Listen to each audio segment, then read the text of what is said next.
Okay, everyone. So I was streaming earlier and we were reacting to iNabber's coverage of the Colleen Ballinger, Raven Simone podcast.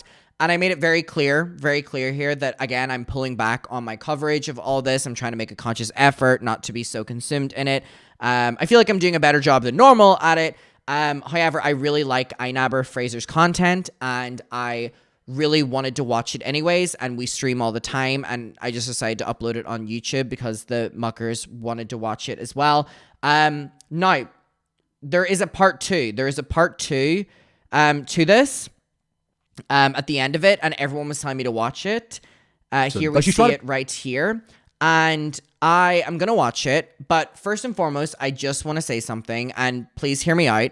I also don't want to disappoint anyone with what I'm saying right now. So again, please hear me out with it. I'm hoping, I'm praying, and trying to put my foot down a little bit just for my own personal sake that this will hopefully be my last video really addressing Colleen Ballinger. I, again, have been trying to tread a line with covering it this time around, even though clearly she is rage baiting. I feel the same fatigue that Trisha has spoken about, which is there's no winning with someone like her. And I feel that the video that I made, which was she wouldn't want you to watch this one. And it's where I really quickly debunk all of her fucking points really quickly. I posted it a day ago. That to me is one of the most important videos I've made in the context of this. I very quickly and clearly shut things down. I'm going to be honest. I feel very validated within myself after making that video that I kind of feel like I can step away from covering anything to do with Colleen now. And the only reason that I am making this video is because there is a part two to the iNabber video because he didn't finish it the first time. And I promised everyone I was going to, cover it. So with that being said, we are going to get into the second episode. And I just want everyone to know that I see people all day have been, sending me, Peter Mon's coverage of it, and people have been sending me, I saw a bunch of TikToks that were talking about this and really going into detail about it. And I, again, just want to kind of let people know that I have no problem maybe platforming people, sharing things, but just for me, I think I'm a little bit done from here. I was really enjoying the last couple months we've had where we were posting 60, 70 videos a month and none of them were about her. I feel that she's made her bed and I'm going to let her lie in it. And again, I hope that doesn't disappoint anyone, but it's just kind of where I'm at right now. So anyways, we will get to part two. But also, I just want to let you know that you've been nominated. You have been nominated for the Adam McIntyre Subscribe Challenge. I nominate... This is so fucking stupid. I nominate you and everyone you've ever met. Congratulations. Congratulations. You are the winner. You are nominated. You and everyone you know. You've been nominated to subscribe. So fucking stupid. To subscribe. Also, this worked. People were subscribing. So I'm giving you it again. To subscribe to my YouTube channel. We're getting so close to 500,000 subscribers. And I nominate you and everyone you know. You've been promoted to subscribe. Oh my God. Congratulations. Congratulations. Please subscribe. My Patreon is still 30% off. Code YouTube Mucker, link down below. We're currently doing Escape the Night Season 4. You will get immediate access to me reacting to Ruby Frankie's Devil in My Family documentary, me reacting to Trisha's Broadway show. That fucking subscribe thing is so stupid. Me reacting to Escape the Night Season 1, 2, and 3. We're currently doing 4, and also Beast Games Season 1. And again, congratulations! They've never seen a nomination so well deserved. So amazing, so well deserved. So stupid. We are losing our minds over here. We are actually losing our minds. All right, let's get to Fraser's part 2. Colleen Ballinger just got unbelievably worse. Hi! Hi! All right, let's do it. Hello everyone. Now, obviously, I'm in a different setting again. I'm in my computer setting where I react to things. Because basically, the other day, I made a video where I reacted and responded to... Also, what's everyone drinking? I've got a ginger tea. For once, I don't have like a White Claw or something.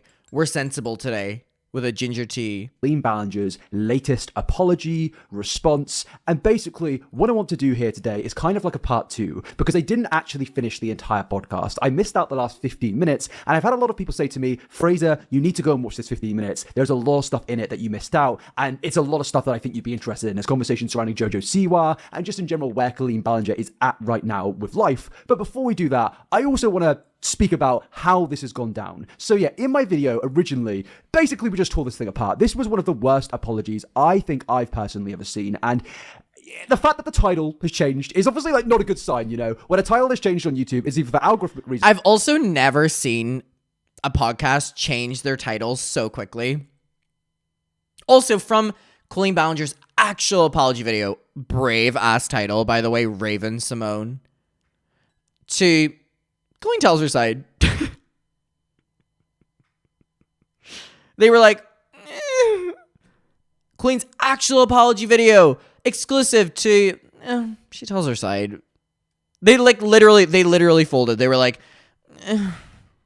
reasons, or you're getting cooked. And yeah, as you can see, the original title is exclusive Colleen Ballinger's actual apology, and then now it's wonder if they'll actually address it. No, they just moved on and they're uploading new podcasts. Again, I think it is just quite an attention for them.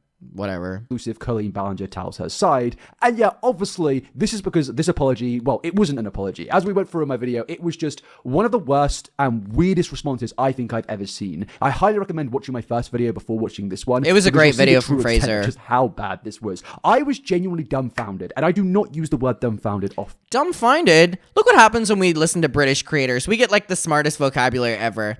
In the previous video, he was like, bullocks, bonkers.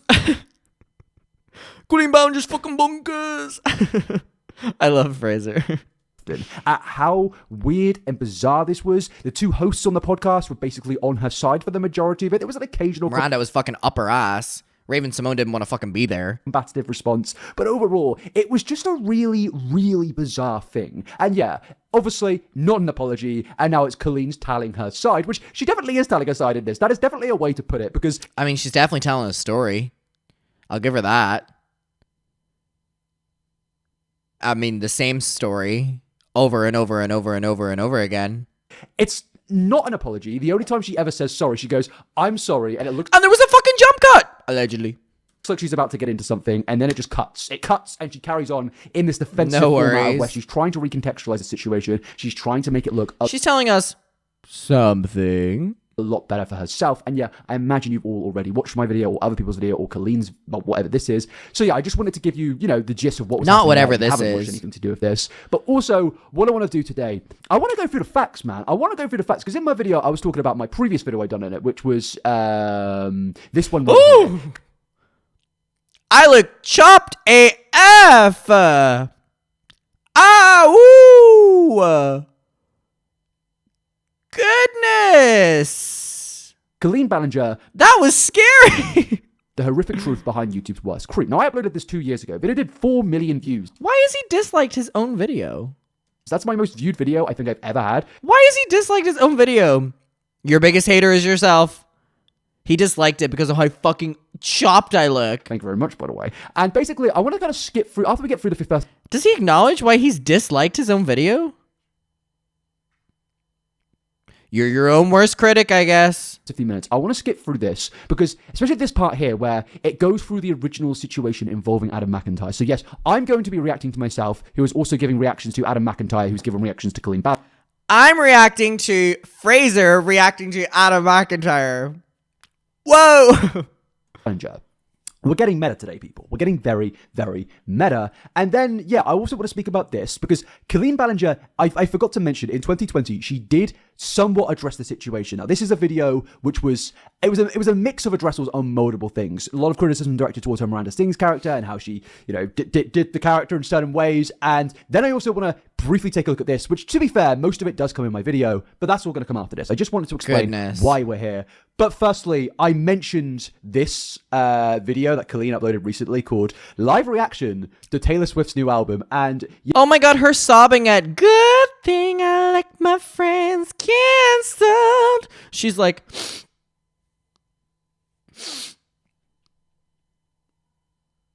yeah, as you can see, I was searching for the word cancelled because I have been told, and I remember seeing the clip, but I can't remember that she basically compares herself to Taylor Swift, saying that the song that Taylor Swift made was about her. And I don't know. Maybe she's joking, maybe she's not. Let's just quickly take a look at this. Okay.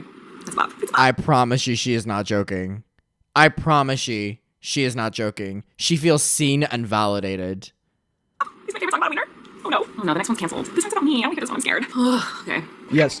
So then she just reacts to the whole song, and throughout it, she just kind of looks like utterly like devastated at the lyrics. Did you girl bus too close to the sun? And it's like, Taylor, I don't think what you were doing when you were sending your underwear to minors was girl bossing too close to the sun. Either way, I found it very funny when I first saw it. It doesn't actually sound that funny when you first look at it. Now I feel like a bit of a mug, but I just kind of wanted to bring it up because I mentioned it in my original video. But this is messy. This is what this whole format is. I promise you the next video is going to be a well-edited scripted video. I've heard people say we prefer this live format. That makes me happy, but also sad because it's like spend 20 million hours working on a fully edited scripted video and then you make this where it's just easy. It's nice. I like talking to you guys like this, but it's easy. And I don't know how to respond to these comics. But thank you very much. Please subscribe. And with that, let's get into her talking about JoJo Siwa, and then we'll get into everything else.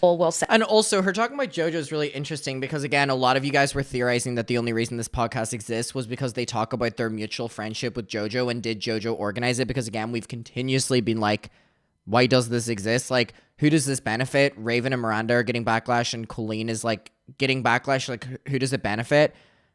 And a lot of people are theorizing that JoJo set it up. Again, I just don't believe that because, like, what does JoJo Siwa gain in all of this? And I think that JoJo is young and intelligent-ish enough to know that, like, this wouldn't work in Colleen's favor because she is so narcissistic. I mean, I don't know. Say that was an inappropriate friendship for you two to develop. Talking about JoJo Siwa here, because basically for the context, there is a lot of weird stuff in regards to Colleen Ballinger and JoJo Siwa. Well, I'm on the wrong screen. Basically, JoJo was about 13, 12 years old, around that age of when she was like first getting very successful. She was on Dance Moms, everybody was starting to know her. This was kind of before, well, she was an influencer, don't get me wrong, but not what she is nowadays, you know. Heavy on ish, yeah. This is a long, long time ago. Very kid-friendly, very involved with Nickelodeon. And basically, I can't show it in this video because I don't want it to... Shut it, Nickelodeon Alexa Nicholas. Everyone give a puffier vape in solidarity with Alexa Nicholas. Get age restricted. But I'm sure a lot of you have seen it. If you know the Colleen Ballinger story, she was making a lot of inappropriate 18-plus explicit comments, jokes around a 13-year-old JoJo Siwa. It was very, very weird. And I've seen some people, in particular on this video... And just justifying that her, like, mother was friends with you doesn't make it any less weird that you were being inappropriate with her, like, 13-year-old daughter. So what she uploaded about the Miranda Sings character. And it's interesting to look back on now, where somebody here says, I'm guessing a lot of people don't realize how different our world even was 15 years ago. And in a way, it's kind of true, and I think it kind of worries me that 15 years ago, it was, like, acceptable. Not even 15 years ago. The JoJo Siwa stuff was 9 years ago. But the fact that even 9 years ago on YouTube, it was acceptable to make, like, really gross, explicit comments directed towards a young kid like JoJo Siwa when you were a 30-year-old adult. And it's also, yeah, it's just the older you get, the more icky it feels, like, children being the punchline. The same thing about, like, bringing them on stage and the full, like, sexual innuendos about children. Like, it's just, like, it's so weird because the children obviously can't consent to being the butt of the joke. Same goes for, like, when Shane Dawson, a lot more clips came. How do you pay your rent, Adam? Adam needs to pay his rent. Literally, that's all that goes through my head when I think of Alexa Nicholas. And I don't deserve your elbow, Paige Christie. Like, all day, every day. It's like, you know the voices people have instead of their heads? Mine is Alexa Nicholas. came out about Shane Dawson in 2020, and a lot of people made the argument of, oh, it was a different time. I don't know if that really It was a different time, says the worst person in the entire world, justifying the worst things in the entire world. justifies it. Like, sure, it can make sense of how it happened back then, but I look back on the people in 2010 to 2016 and get confused by how it was acceptable, and therefore in mind, it's still not acceptable based on these justifications. But And also, just because you say that it was acceptable doesn't mean that it was. There's a lot of rewriting history, because actually people did have issues with this in the moment as well. But and by the way, this is going to be messy. It's going to be me chatting, because if I was just to sit here and watch it and say nothing, what would be the point in making this video? Since she was 11 and you were an adult. What thoughts, feelings? Yeah, I mean, I didn't look at it as a friendship ever. She was 11. Yeah. And I looked at it as a sweet young girl. I loved the show she was on, and she liked my videos and looked up to me, and she wanted to meet me. And to me, I wasn't looking at it as like becoming best friends with her when I met her. It was just I wasn't looking at it as a friendship. I was like, oh my God, new social media manager. a sweet meeting. And then New therapist. I'm pretty sure they did a lot of content together, though. I may be wrong in that. If I search it right now, hold on, let me just pull it up. Okay, yeah, as you can see, there is Colleen did a lot of content with JoJo. And she would also make fun of her behind the scenes to us, but whatever. a lot of content. There is Dancing Tutorial, JoJo Siwa, Miranda Sings, Why We're Not Friends Anymore, Miranda Sings, 24 Hours in JoJo Siwa's Merch Room, Slime War with JoJo Siwa, Hilarious Fails of Miranda and JoJo, Destroying JoJo Siwa is Emotional, there's a video of JoJo there, there's another video of JoJo there, there's another Goodness video me. of JoJo there, there's an entire playlist dedicated to JoJo Siwa. Also, this full era of YouTubers making content with like these kids was so cringy to me. So many names come to mind that do it, and it's not just creators like Colleen, but it's other creators as well that were doing like literally like 30-year-olds doing like collabs with like 12-year-olds just because they were incredibly successful. Like, it's weird. It really is so weird. Oh my God. There's 29 videos in that playlist, and as you just scroll, there's more and more and more. So let's just listen to that description here. I wasn't looking at it as like becoming best friends with her when I met her. It was just a sweet meeting. And then she's a hustler. You guys know Sweet JoJo? meeting. A sweet meeting is crazy. Looking at the amount of content they made together. Just a sweet meeting, y'all. Yeah, Rachel Ballinger, Colleen's sister, had a really fucking weird dynamic with JoJo as well. They're all so fucking weird. I mean, let's focus on their fucking predatory weird brother Trent as well. Immediately was like, well, I want to do, I had a video called Colleen's Corner that I answer questions every week. So she did JoJo's Juice to do the same kind of, you know, she kind of looked at me as like a... It feels like she's down Also, I agree. Wait. playing her connection to JoJo Siwa. Yeah, she is downplaying her connection to JoJo, but also my favorite thing about Colleen is that she's downplaying her relationship to JoJo, but she's also taking credit for JoJo's success. She's literally downplaying her involvement with JoJo, but also simultaneously taking credit for JoJo's YouTube choices. You've got to give it to her. You've got to give it to her. Her ability to do both at the same time,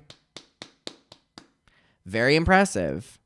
Very impressive. You were at the time. You have over 25 videos with this girl. And look, I don't necessarily have anything wrong, find anything wrong in particular with a young person making videos of an adult content creator. That is... I personally find it weird because it's like you have nothing in common other than just doing this for clout. Nothing that happens in the space. You could say it happens in Hollywood with like actors working with younger actors and stuff like that. Maybe it's different in terms of the YouTube video setting, but like it's a thing that's happened. And I think we'd be hypocrites if we were to say, oh, I'm completely against the idea of it. I'm sure there are people out there that are completely against it. I just still find it weird. But for the most part, with Colleen's track history, seen in particular, it's going to be a really bad example, but I say this in particular in the Minecraft community. Oh Jesus! God. Not the Minecraft community. Oh my goodness, Fraser. We all know what's happened. Fraser, quite honestly, the worst example you could have picked from. There. But there's been some good examples of like adults in the Minecraft community who have worked with younger content. This is what I'm saying. You can have actual mentors. Like, I don't think anyone is demonizing the idea of older people, you know, like befriending a younger person, but it's the element of exploitation. And Colleen literally proved it as well by literally just like taking credit for JoJo's success there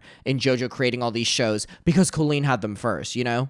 Creators, I remember in 2020, again, still not really the best example, but there have been good examples. I promise you, not all Minecrafters are predators, okay? Can't say that word I was about to say, demonetization or age restriction. But either way, yes, there's been a lot of bad people in the Minecraft scene, but there's also been a lot of good people in the Minecraft scene. So I don't necessarily object to this style of content in terms of kids working with adults on YouTube, as long as they're in a protected environment, as long as it is just for content, and as long as parents are there on... I think the weird thing about Colleen and JoJo's content, though, was that, like, it was inherently quite inappropriate with JoJo doing like gymnastics poses while incredibly like underage, and Colleen and Miranda like making jokes about that. But don't worry, JoJo's mom knew she was doing it. JoJo's mom also allowed her to be like fucking harassed by Abby Lee Miller her entire childhood for clout. So can we really trust the judgment of, what's her name?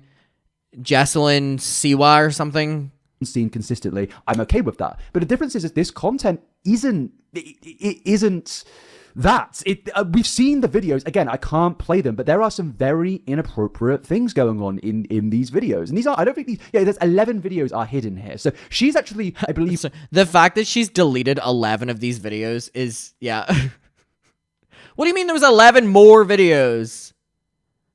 Removed videos of her and JoJo from her channel, and it's probably because, well, some of those videos were the ones that we picked up and criticized, where she was making a lot of explicit comments when JoJo Siwa was around, and in some cases just directed at JoJo Siwa. So what we're getting here, in my opinion, is a downplay. I'm sure she's going to go further into their business relationship, but it absolutely is, once again, what she was doing with what I spoke about in my first video, recontextualizing things, trying to downplay things, trying to change the narrative on things, because there is really no defense. And that's kind of why I'm confused by us. And you can see why they've changed the title again here, because this isn't an apology. This is just you making excuses. Even if she goes on to say, I'm sorry about this, it doesn't change anything. She'll immediately follow it up with a snarky comment. Because you've made your excuses here, which when somebody says to me, oh, I'm sorry for doing this thing, end it there, bro. End it there. Like, say sorry and move on, and maybe I can accept it. It's an ego thing. But don't say, I'm sorry, but there's this reason, there's this reason. Well, you're not sorry then, are you? Yeah, Corey cleared like his entire Twitter when he was getting exposed. Any context, if somebody says, I'm sorry, but. Because he was tweeting creepy things back and forth with all of us. They all started scrubbing like crazy. Usually, they're not actually sorry. They're just saying sorry because they were sorry that they were caught and there was consequences that happened. And that's what's happening here. This is a woman who, in my opinion, isn't actually sorry about what happened, you know? Then stop bringing it up, dude. Mentor, someone she looked up to, and, I'm... Not mentor, also, by the way. You're not a mentor. Video I recommended. I think it came up and I clicked on it and was like, what's going on here? Ignore that. I promise you. It's not my usual style of content. I was just staring at it for a second. We've got Tucker Carlson, Harry Potter, H3 members. I'm not even a member. And then we've got the one I have watched, is Demon Slayer. What? Somehow H3's the worst of that. worst of that bunch. What's going on with the recommended section right now? Even if Corey's a creep. I don't know if y'all you remember the voice memo Corey sent. Hold on, it's like loosely in my head.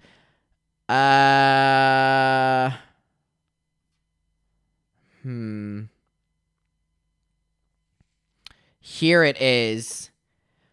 Someone was in a group chat with Corey. I think it was called like Corey's Clit, if I remember correctly. I was not in this group chat. And someone sent me a voice memo that Corey sent them. Ignore how chop AF I look here.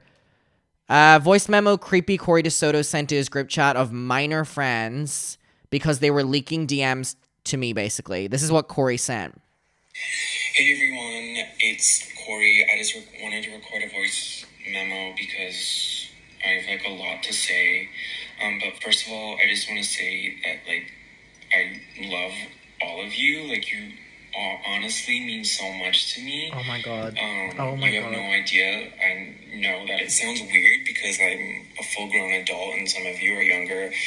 Oh my god. And blah blah blah. Oh my god. Blah blah blah. Like I honestly think of all of you like as my best friends. Like I don't have friends. Oh and god. I'm a loner and I'm a loser. Like my only friend is Colleen. Oh my god. And like it's so comforting to like go online and talk to you guys and children, by the way, feel like loved and cared about because I love and care about all of you.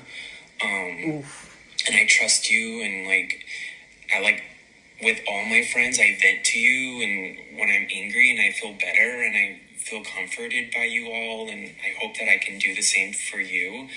But like this whole thing with Krista has just escalated. That was someone who was leaking information into something really bad. Anyways, that was all I got from that. But yeah, creep. Can you imagine how embarrassing that is, leaking? Oof.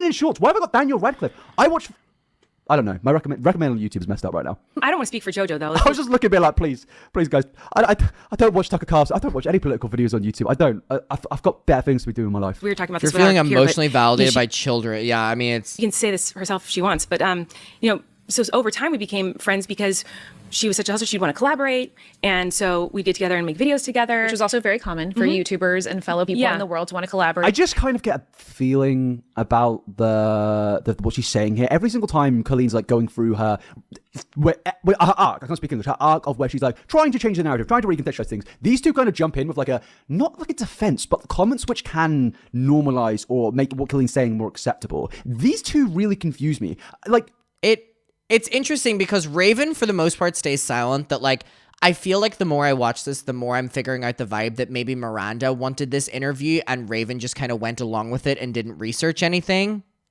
I'm not saying Miranda. She has very much been on Colleen's side throughout all of this, in my opinion. Raven has made comments here and there where she's called Colleen crazy, in particular the ukulele apology. She was basically roasting her on that. But even with that, like thinking about it after a few days, roasting Colleen to her face about the ukulele thing, it's very tame. Because I think even Colleen knows that was an absolutely insane thing. Also, it started with Colleen making fun of it, so it's not really revolutionary that she made fun of it. Get in line. Is what I'll at least say. Now, you know? And I think, like, it's like when you're trying to, like, I don't know how to describe it. You're trying to make it look like you're criticizing, but you're going for the easiest criticism. When it comes to the conversation surrounding inappropriate discussions with Jojo Siwa, the immediate response to Colleen's defense or excuses is to almost back her excuses by being like, oh, it was a normal thing back then. It was a normal thing back then. Yeah. And it was like, yes, it's always been a normal thing in the entertainment industry for people to work with children, for adults to work with children. But what's never been a thing that's acceptable in a public scale is for to be inappropriate with them, the normalization of that. People in Hollywood get called out for that as well. YouTube's no exception. That's definitely, behind the scenes, a massive issue in Hollywood. But what's never going to be acceptable in society is inappropriately interacting with those kids. Yeah. That's never going to be acceptable. And the context we're talking about here with Colleen and Jojo is inappropriate interactions between a grown adult who's almost or may have even been 30 years old and a 13-year-old girl who may have even been younger than 13 at one point. So like, no, this isn't a normal thing. What we're describing. She met her when she was 11. Yeah. What's normal is, again, I just can't really think of many. Go to the comments and let me know adults who work with kids who have been absolutely fine.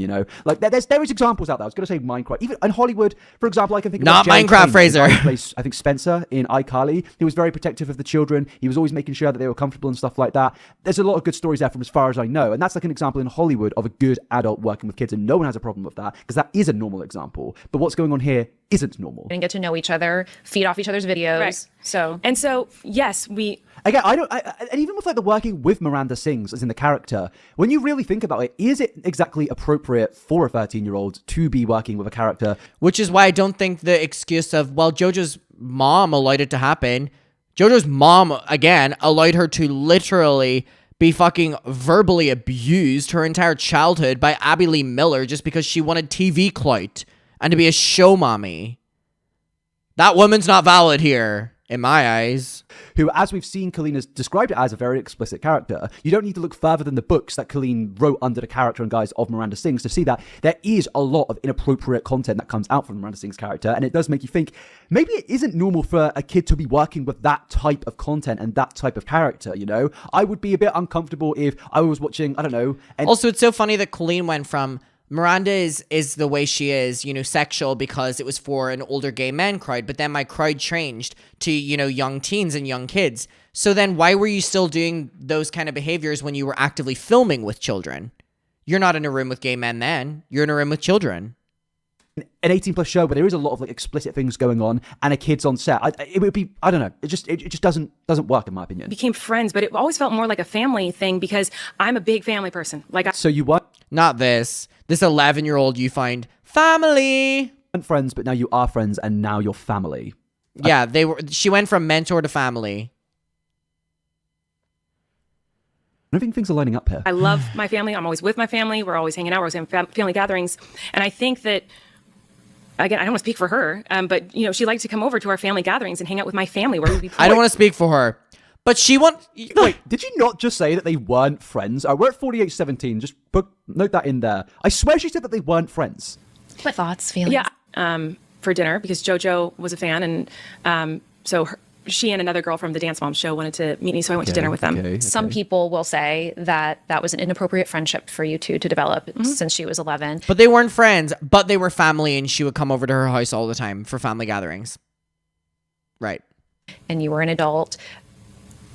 What thoughts, feelings? Yeah, I mean, I didn't look at it as a friendship at first. She just said, I didn't look at it as a friendship ever. And then a minute later, she is saying this. Like, I love my family. I'm always with my family. We're always hanging out. We're always having family gatherings. And I think that, again, I don't want to speak for her, but, she liked to come over to our family gatherings. And I'm not going to speak for her. But, she... weren't friends ever, but she was coming over to your family gatherings. Hang out with my family where we'd be playing You weren't friends, but this 13-year-old girl was hanging out with your family. games. You were not friends, but you were playing games with this 13-year-old girl. And, eating pizza with You were not friends, but you were eating pizza with this 13-year-old girl. my parents. And sometimes her mom and her brother would come, and her dad. Your entire families were mingling, but you weren't friends. Like, it was a very They're a family. big family. The Seawas are a big and, family. and my brother and People all do. his kids were there. So he's got... Was your It's like- creepy predatory brother Trent there? She's stumbling over her lies so much that even within a minute, she has managed to make such a glaring lie. And by the way, as I mentioned before, I don't even have a problem with necessarily this. If you take away the context of what happened with Miranda Sings, let's just... Also, it's the continuous lying. Like, what are you covering up? If she feels the need to lie about this, does that inherently mean that she does see a problem with how it looks? Then don't bring it up. Then don't talk about it.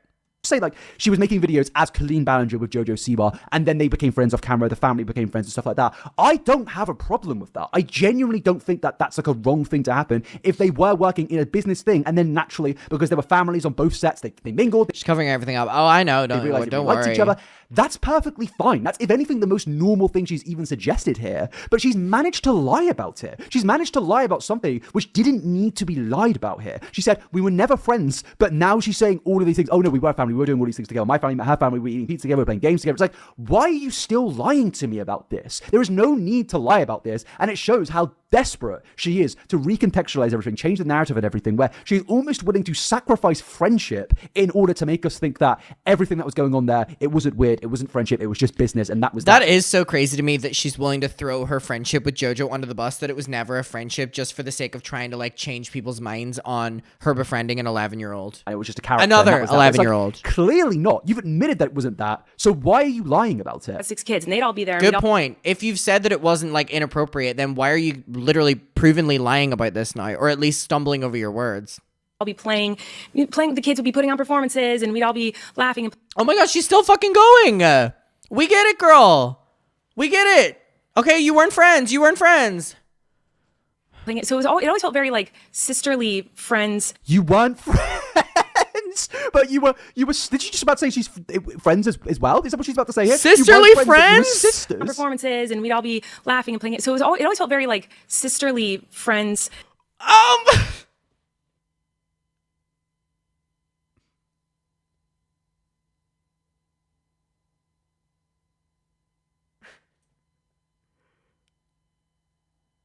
She honestly is so fucking ridiculous.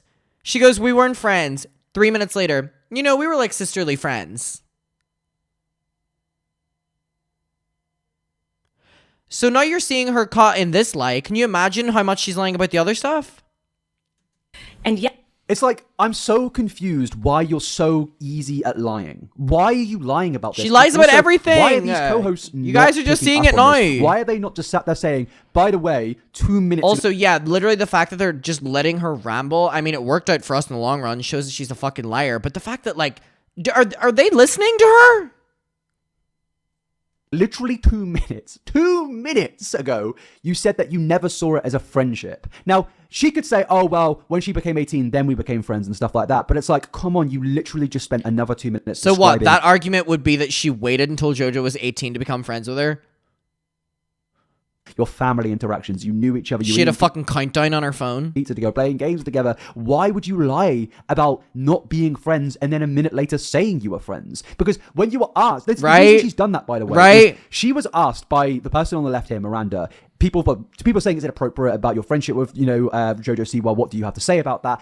Immediately, we're not friends. But then as she can get her excuses in, as she can get her like redirections in, recontextualizing everything, then she starts to say, oh, it was just a lovely friendship environment. And, she's made everyone comfortable, recontextualizing everything. And then she adds in the friendship part after when the direct question. Well, of course she's doing this because she's gotten comfortable just lying and backtracking and bullshitting on this because there's been no conversation at all. There's been literally no conversation. There's been no fucking back and forth. Miranda and Raven are doing a shitty fucking job. And I'm like, why have you allowed her on your platform to say all this and make you look dumb? What is in it for you?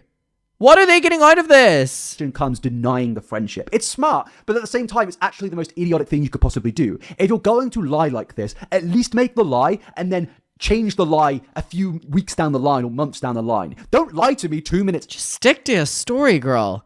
Stick to a fucking story. Goodness me. I'm going to spot that like anyone else is. That's the thing which I find really funny about this is like, I'm a commentary channel who, I make videos about a lot of negative things. I break things down, I criticize things, I do a lot of research, but I don't think you need to be someone in the internet zeitgeist. It's a fun word to use, so I had to get it out there somehow. But I don't think if you're not in the internet zeitgeist, you could see this and still know what she is saying is complete bollocks. You could still know that this is all just a complete joke. And it is. Because again, she is just, it's almost like she's chasing after the truth.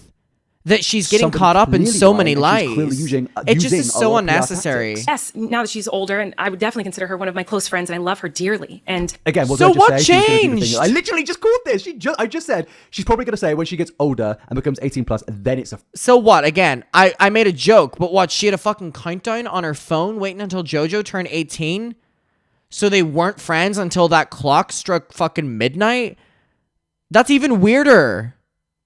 Friendship. Girl. But again, you're lying again because you just spent 2 minutes telling me you had a sisterly friends friendship with this girl. Your family, you've been family with this girl. Again, people would probably be like, why are you focusing on this? Like, this is, you don't need to be talking about this or whatever like that.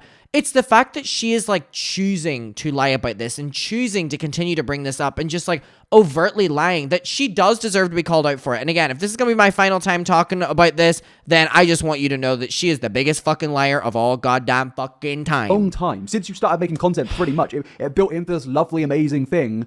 And now you're saying, actually, no. 30 seconds later, no, sorry. It was...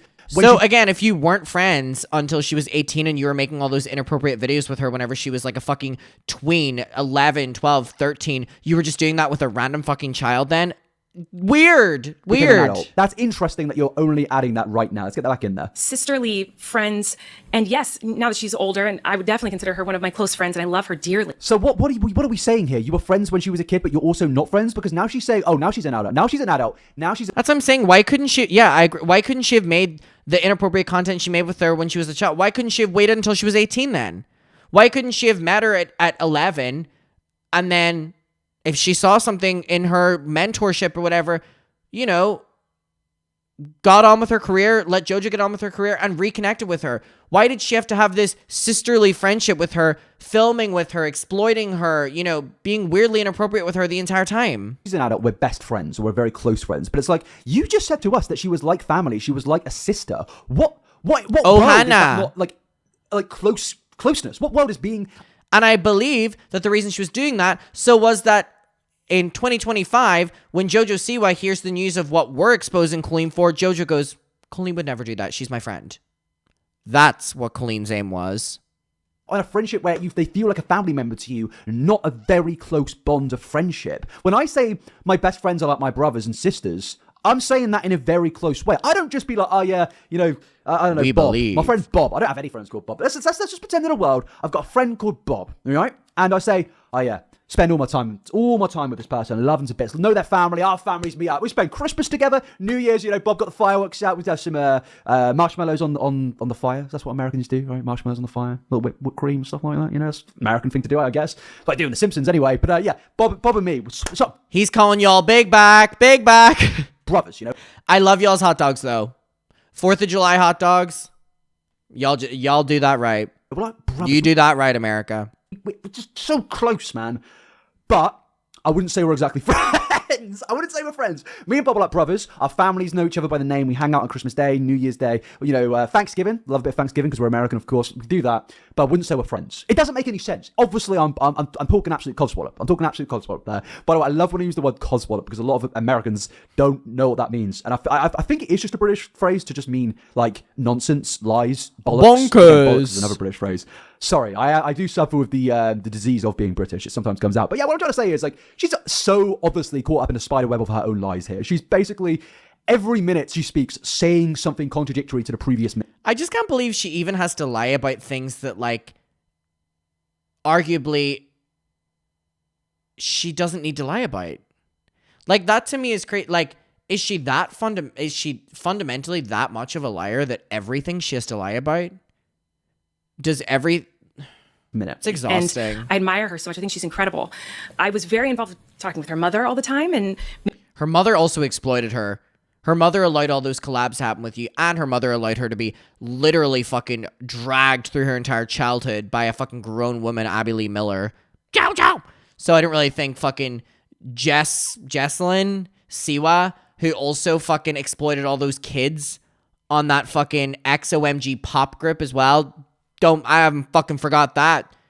JoJo and fucking Jesselyn. making sure her mom knew when we were hanging out, and her mom's like, I'm friends with Yeah, the infamous great mother of Jesselyn Siwa, who didn't definitely exploit her daughter for fame and revenue for basically her entire life. Yeah. When we're going to use mothers and parents as an excuse and defense in situations like this, it's probably not a good thing for that mother to be Jesselyn Siwa, someone who herself has a lot of serious accusations directed towards her in regards to exploiting children and treating children terribly on sets and just being putting them in very XOMG pop inappropriate environments. It's probably not the best to use that as your excuse when you yourself are also very different accusations, but you yourself are facing or have faced very different accusations and things you've admitted to. It's probably best not use Jesselyn.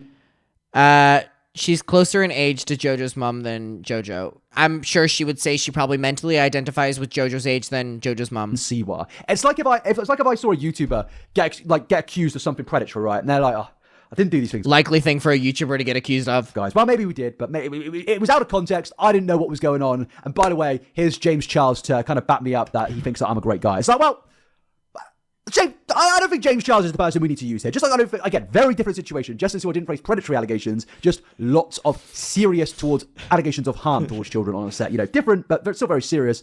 And I think using that person here, not exactly the best move to go. It's just not hitting. It's just not hitting. Now, if it was a loving parent, sure, but Jesselyn Siwa, probably the worst parent you could use. her mom. I love Jess. Yeah. That's all very shocking to me that people look at. That is so funny. Using a mom as a good example of being a mother and using one of the dance moms. Quite honestly, one of the worst ones you could use. Us being friends is, I mean, I guess it makes sense considering the allegations that have come up against me. Yeah, it does make sense. Like, this is what she's saying. She's like making lies up, and then she's like, well, actually, when you think about it for longer than microseconds. That's what I'm saying. Like, she's like talking herself into being like, oh, what is being said about me actually does make sense. So let me double down even further. And it does make complete sense. You were on camera making very explicit comments directed towards her at points. You were saying very weird things about this girl. So, yes, I think it is a little bit different. I think the situation is a little bit different to your average YouTuber who's a Minecraft YouTuber, friends with a 13-year-old Fraser! YouTuber. Again, No, with the never Minecraft really- well, it YouTubers. has itself, but in a lot of situations it hasn't. But again, what I'm saying here, there is some normalities. This isn't one of them. But I think JoJo's amazing, and she's like a sister to me, and I'll stand by that forever. But you said to us, Sister, friend, or what? A minute ago, you said that you were sisters, but now you're friends. So that made me think that the sisterhood has gone. So now you are still sisters. So that must have mean you were friends when she was a kid, right? There's nothing get your facts right. weird or inappropriate about our friendship or our relationship. You can say that. Again, this is what I'm saying. She's not sorry. She is not sorry. Your friendship, regardless if you think of it not in that way, everyone can see that it was inappropriate. Again, let's do the uncomfortable thing here of stating, if this was a male YouTuber with a 13-year-old girl, I think that there would be a bit of a different sort of response to it. Again, like I said in my first video, I said in my first video that I don't like harping on about that point because it can get misunderstood. But yes, it is very important to note that we have never really seen a 30-something-year-old male creator befriending a 13-year-old young girl and the internet just being like, yeah.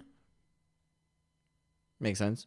It's not looking good that I've, for some reason, got Tucker Carlson in my recommended. It's not looking good when I say things like that. I'm not trying to be the next anti-woke YouTuber. Bring back woke. That's what I'm saying. What I am saying is, I think in society, we have this very weird thing, which I think a lot of people have admitted to, and I think it's not really an unpopular opinion, but when there is like a woman YouTuber like Colleen is Streisanding herself. Yes. And if people don't know what that is, it was basically Barbara Streisand's house was posted. No one knew it was her house. No one really cared about the article. She sued them or something and said, oh my God, you showed my house. And then everyone knew that it was her house because she made a big deal about it. Again, no one was talking about Colleen. We didn't give a fuck. We weren't bringing it up. And then look what happened now. But I do think there's an element of like rage baiting for attention in this for Colleen as well. I do think she enjoys being talked about. Like this, who has been very inappropriate in the past. For some reason, I don't know if it's because it's less common, it's more taboo. Not taboo, but it's just less common. Because, men are usually the ones that take out these crimes. And, that's why the focus naturally is on that. But when it is a woman, I feel like there is a lot of excuses that are made, or just it's not taken as seriously, as we've seen with Adam McIntyre, With Adam in particular, when it's a young boys for some reason don't get that stood up for. I don't get it. I've seen it so many times in YouTube, in society. It's like in that South Park episode, isn't it? Let me pull the clip up. Okay, so in this scene, pretty much Kyle finds out that his brother was in a very, very, very inappropriate relationship with the teacher. That is. Oh yeah, and everyone was like celebrating and loving it because it was like cool and no one really took it seriously. Yeah. A woman, and I can't play like the audio and stuff like that because I don't want to get copyrighted, but the police went over to him thinking that it was like a man in the situation, and they're like, what's going on, what's the problem, we need to report this and stuff like that. But then like the moment they find out it's a women's teacher, they're just like, nice. Yeah, they're like, nice, pretty much, because they don't take it seriously, because for some reason in society, I guess because it is less common, it's just not seen as a thing, or it's like the whole, it's a very like. And I also think people like Colleen hone in on that in trying to get out of things as well, which is the reason I say it's like not like an anti-woke thing here, because it's like, I think it is very ingrained in toxic masculinity about, boys will be boys and stuff like that, and therefore it's not taken as seriously, which is obviously a really bad thing. But I thought I just needed to make my. I mean, there's it for sure is in society that like a woman can't take advantage of a boy. You know what I mean? Like, if anything, he should be grateful. Ooh, like she got him matured. You know what I mean? Like these narratives and stuff. Trust, I've heard it in comment sections. My point there, I promise you. Also, I saw a Reddit post. I don't know why. I got notified by it. It was like a Reddit post, and I was like, why did I get notified of this? I clicked it, and it was like, do you think that Colleen Ballinger's grooming was the reason that Adam McIntyre turned out gay? And I was like, nice. Let me tell you something. To do this shit, you've really got to sometimes just take it. I'm not watching that video. I'm sorry. Let's continue. She is amazing. She's my sister, and I have a sister, and she's like a sister to her as well. The sister that apparently, I think, I'm not going to make comments there actually, because I don't want to get my facts wrong. Continue. And JoJo doesn't have a sister, and she's excited that now she calls us her sister. Yeah, I mean, you clearly have been calling a sister too for like 10 years. And, as I said, that could be normal, but you got to think about the context of their inappropriate business relationship. So yeah, it's never been a weird or inappropriate thing. Yes, it has. You can say that it hasn't, but I just don't understand how she's the one to make up her mind on whether her interactions with children are inappropriate or not. That's like anyone being like, getting called out for something and then being like, oh, well, that's not true because like, that's not my opinion of it. But we've seen the clips. Everyone saw the clips in 2023. It was inappropriate, and there's no denial here. Which the craziest thing about Colleen's constant denial is like we've seen all of these clips and videos and all the rest. That it almost like it's like you're insulting like our basic intelligence. Like it shows to me she hasn't learned, and I'm kind of shocked that she's getting on camera and saying, you know what, there was no inappropriate behavior. It's incredibly bizarre to me because I feel like the easier route would be of being like, oh, it was 10 years ago, it was a different time on YouTube, and I just wasn't thinking about it back then. It's not necessarily going to rectify or change anything, but if she said... I agree that it would be so much better. I just can't believe that she's never even done that. Something like that, it was a different time, and I regret it, and I am very sorry for it, but like, then she confirms there isn't, behind the scenes any inappropriate stuff like that, and she like goes further into it and says sorry, then that would make sense. But she's coming on here and doing the opposite of... I also do believe that if she did something like that, she would build up an audience very quickly again. And hey, I wouldn't hate her for it. It would be something. Almost doubling down and being like, no, there was nothing inappropriate going on. And I'm kind of surprised by that. Because at least in the past, she somewhat says that she regrets some of the previous things of like Adam McIntyre and stuff like that. Doesn't say his name, by the way, but either way, Well, she says she regrets it and then also says that I was lying, so... She can never double down too hard. She does good with the... No, she doesn't do good. She does terrible with the PR, but she tries to stick to PR points. But interestingly, with JoJo Siwa, it's straight out denial. Though YouTube is a community of non-celebrity and celebrity... Raven speaking. This is rare. Raven's been mute for most of this. And honestly, Raven, I don't hate you for it. I don't hate you for it. People coming together and... Hey. Am I a celebrity? No, I'm not a celebrity. I wish I was a celebrity. Actually, no, I don't think I would want to be a celebrity. But can you guys call me a celebrity in the comment section to make me feel better? Boost the ego a little bit? Videos. It has become an industry of its very own. Totally. Yes. And I love the response there. The moment it's like... She fell asleep. Well, she does have those sunglasses on. You know what? Could you imagine you look over and Raven's like, The industry has kind of become a little bit of an industry of hysteria. And Colleen's like, totally! Let's talk about this, baby. She's like excited to talk about this. And obviously, the reason she thinks it's an industry of hysteria is because the hysteria was her getting called out for being a fucking creep. has been directed towards her. And by the way, I don't deny that we live in an industry of hysteria. There is... Yeah, and we've talked about this all the time. I don't believe that we live in a cancel culture society. I think that's bullshit. And the word cancel is the same way that people have taken the word woke and ran with it with a completely different meaning that it was supposed to inherently mean. I agree that we can live in this kind of society. However, people like Colleen, you know, being like, yes, we live in this society is the reason that people don't take it seriously when we talk about these things, because you weaponize it to get yourself out of situations.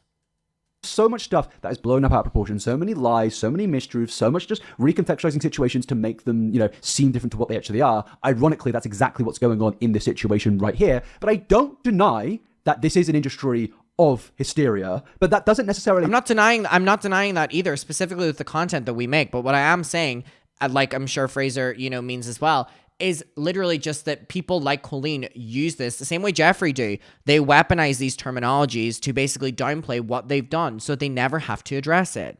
You mean that Adam's more locked into this rewatch than Raven is to the podcast. Do you blame Raven? Fuck, if I was in that room, I would... all of the hysteria is wrong. The hysteria that happened in 2023 with Colleen was hysteria because people were shocked that this person that they'd loved for years and years grew up watching. They found out that she was having inappropriate conversations in group chats with minors. They found out that she was inappropriately, saying things on actual videos with Jojo Siwa that when they were a kid, that was normal. Again, just clarifying, all of this is literally in videos. This is quite honestly the easiest situation to get an opinion on. You know, like you can just watch everything yourself. Another problem there, by the way, that we can get into maybe later, where she was almost normal. Like, the reason that back 10 years ago, so many audiences accepted... I know that after filming the podcast, Colleen and Miranda hugged, and Miranda went, that was so amazing. And I know that Raven went... inappropriate jokes around things like Shane Dawson and in Colleen Ballinger a few years after that. It's because the audience were kids, by the way. They didn't have the moral compass in their heads. The majority of, not all, but... And again, so many of these people will rely on, well, the audiences loved it at that time. What, the 7-year-olds that didn't have any like parental guidance telling them what to and not to watch online? And we do have parents now aware of what their kids are watching online, which is why we live in a world where these kinds of content can't be made anymore. Like, this is not an argument to make. The majority were kids. I'm sure I have people in my comments who unrestricted internet access. And Shane and I was one of them. That, like cat grave influences.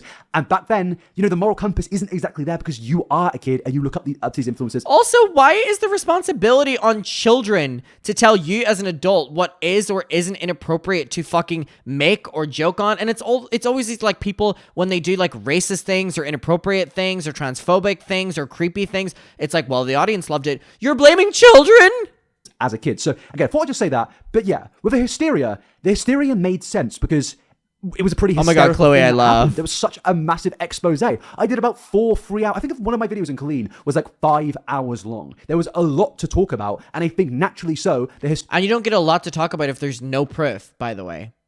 Hysteria is justified, but I imagine what they're going to get into here is more being like, oh yeah, people just want to make money off it. Cancel culture, stuff like that. But there is that, of course, but with that, I don't think that's what this is. Industry of entertainment, which is what YouTube is now. It's always been that. YouTube has always been entertainment. People are going to interact of all different backgrounds and all different ages. Mm-hmm. And there are so many YouTube kids that are not on YouTube because they're doing it themselves. They have... Come on, Raven, make the point. Their parents there with them. Yes, but I'd argue not in the past. I think the point is irrelevant. When I was on YouTube in 2006, just show my age there.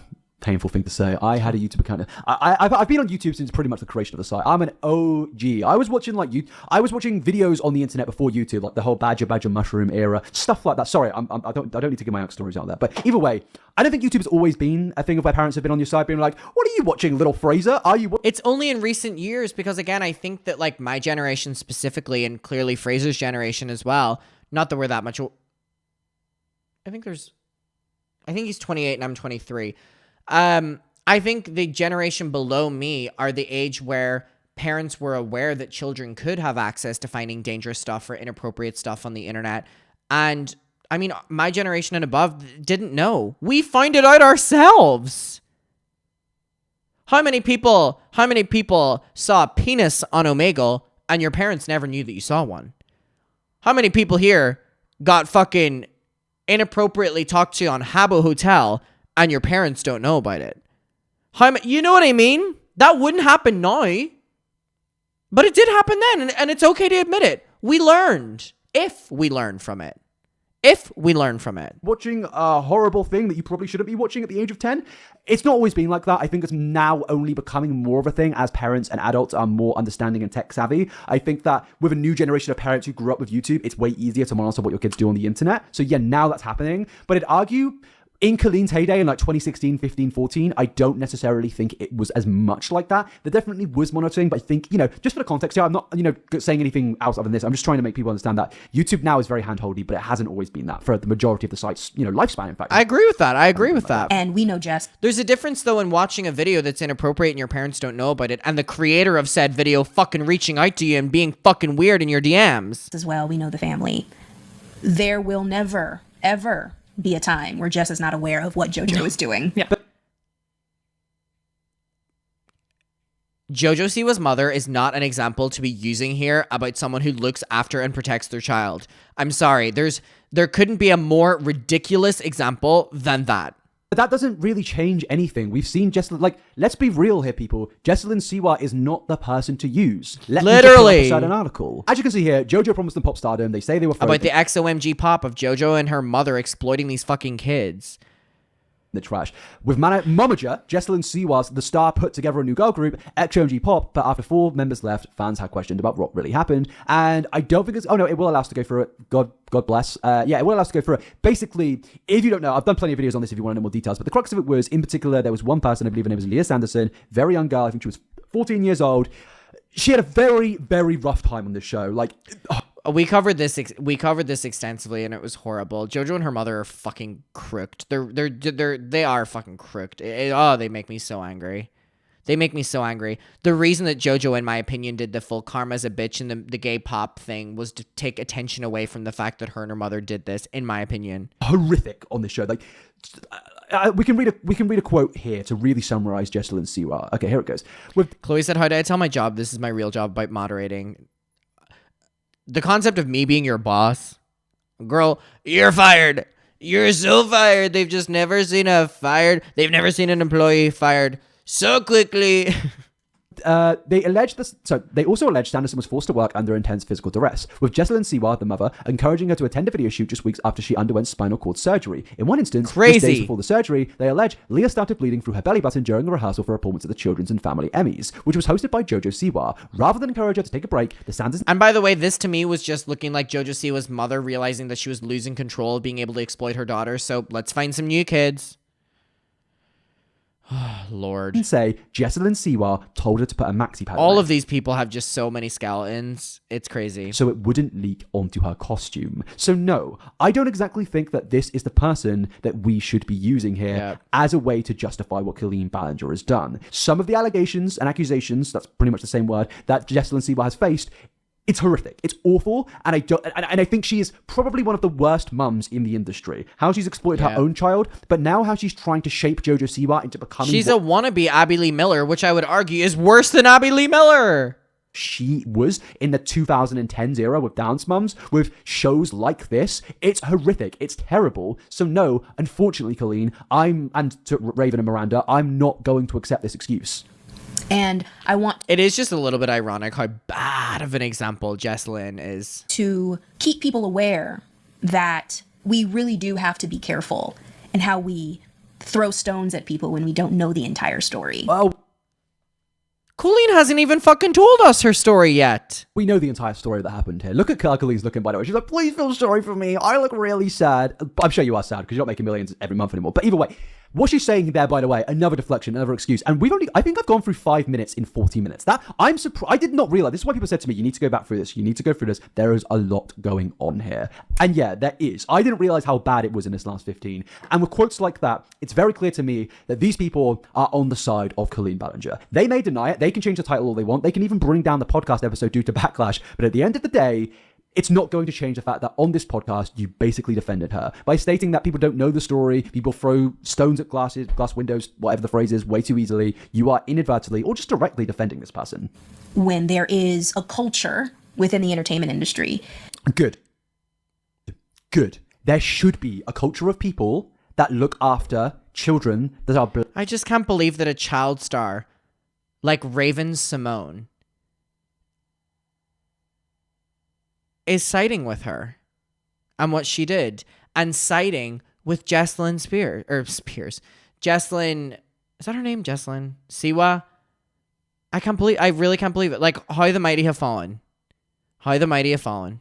Blatantly exploited or being inappropriately interacted with, whether it's Jesselyn, Colleen, any other person in the industry. I'm not just talking predatory, by the way. I'm talking over amount of hours, being just forced into being in horrible working conditions as a child. These are all inappropriate things, and we should have a culture that protect these kids. Yes. I don't know what... And surely, That's So Fucking Raven should also be rooting for that.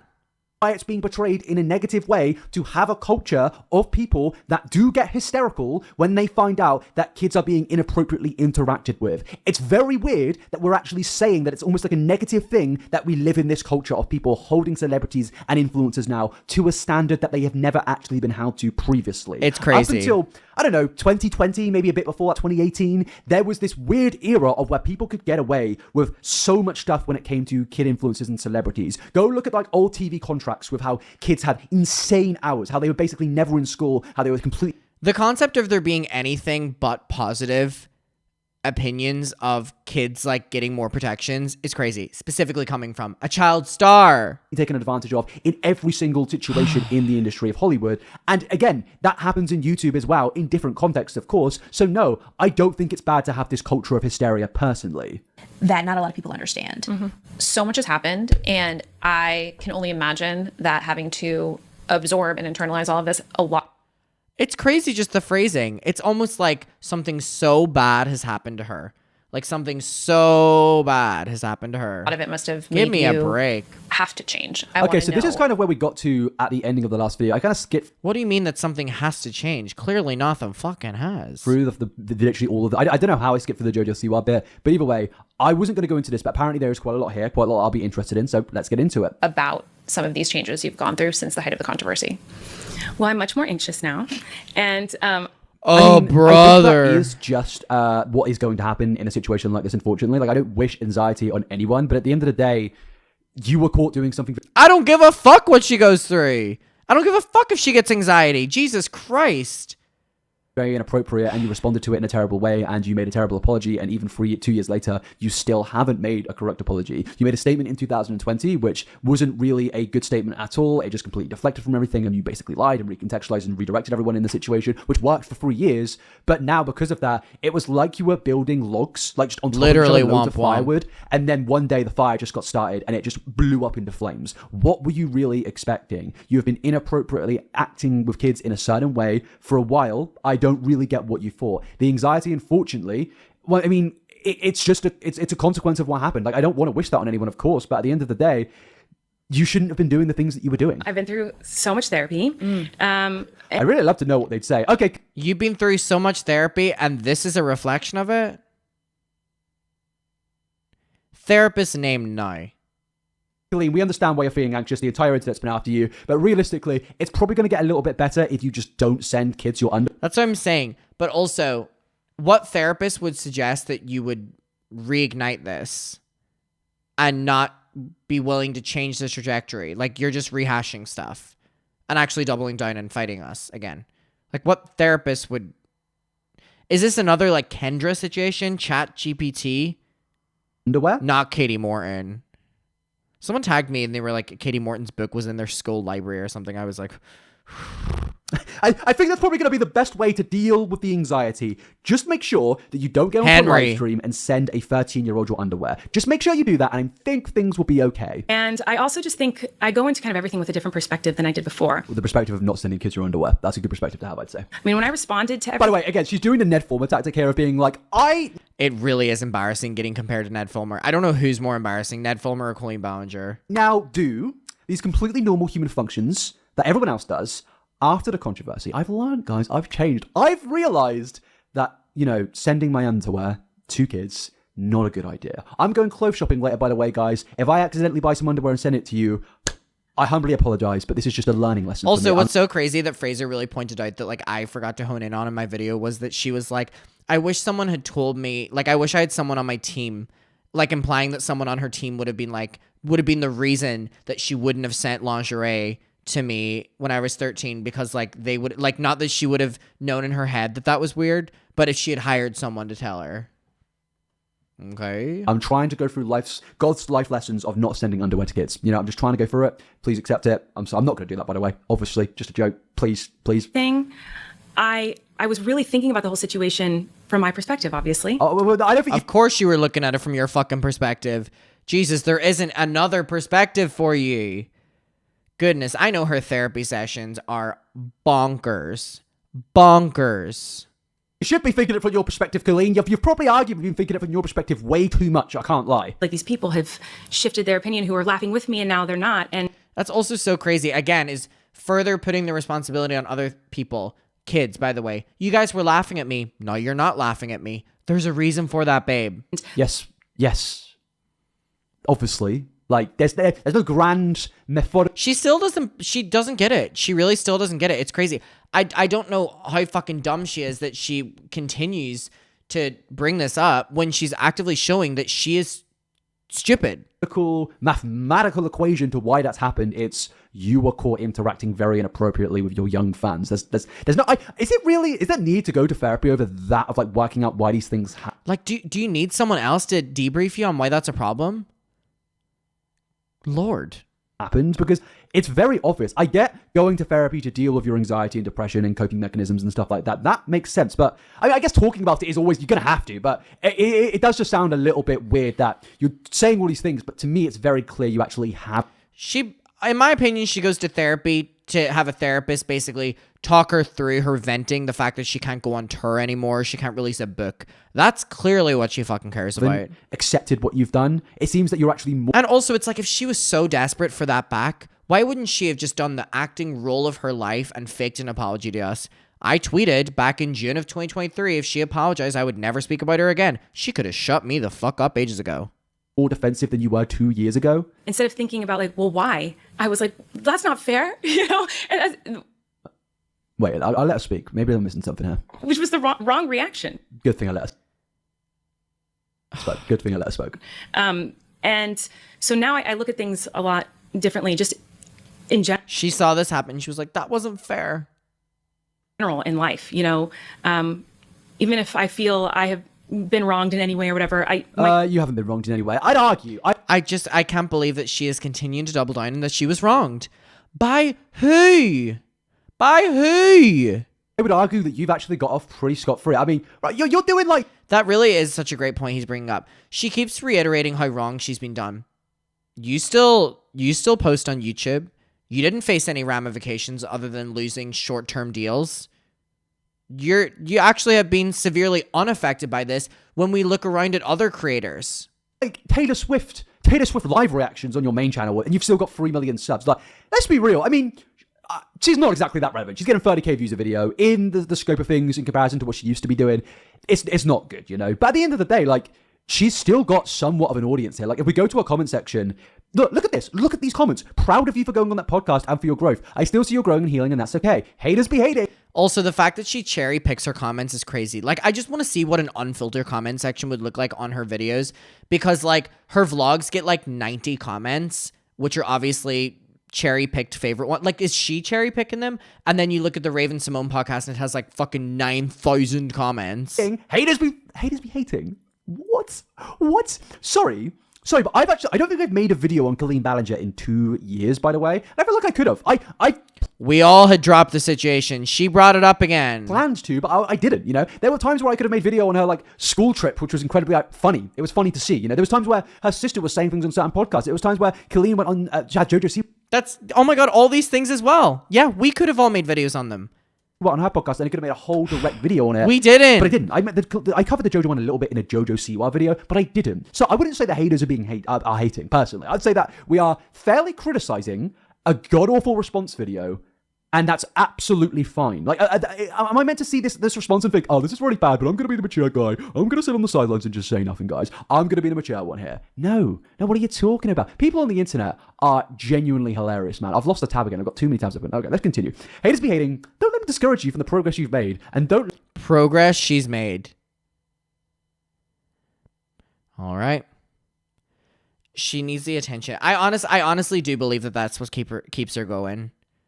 Let them get you down about this channel. This channel is for you. That's almost the problem, mate. We're just happy you share it with us. Well, I feel like oversharing has been Colleen's problem for a very long time now. But either way, yeah. Some people who are not involved but seem to know everything will never shut up. Again, it doesn't... Like, what is this argument? Like, first of all these people who've, like, never had a one-on-one conversation with her makes me, like, giggle. I mean, like, people on the internet love to make of, oh, you don't know these people. You weren't involved. Yes, but I've seen a million screenshots. I have made 9 hours, 12 hours of videos and content about this. Do you think that I don't know the facts and the ins and the outs? In this very response, she somewhat fleetingly admits that it was wrong what she did, but then just defends herself for an hour long and just completely goes back on everything else she said that was somewhat positive, you know? So no, I know what's happened. Everyone else knows what happened. And by the way, you don't need to know someone's life story to understand that messaging kids in an inappropriate way. And if you do, it makes sense why you're watching these people's videos. Like, it's bad. Groundbreaking stuff, guys. I don't know Prince Andrew, by the way. Bit of a crazy comparison, I know. I mean, Prince Andrew's done a lot worse stuff. I should say, allegedly. Oh my god, wasn't Andrew Brettler, the lawyer Colleen hired, also Prince Andrew's?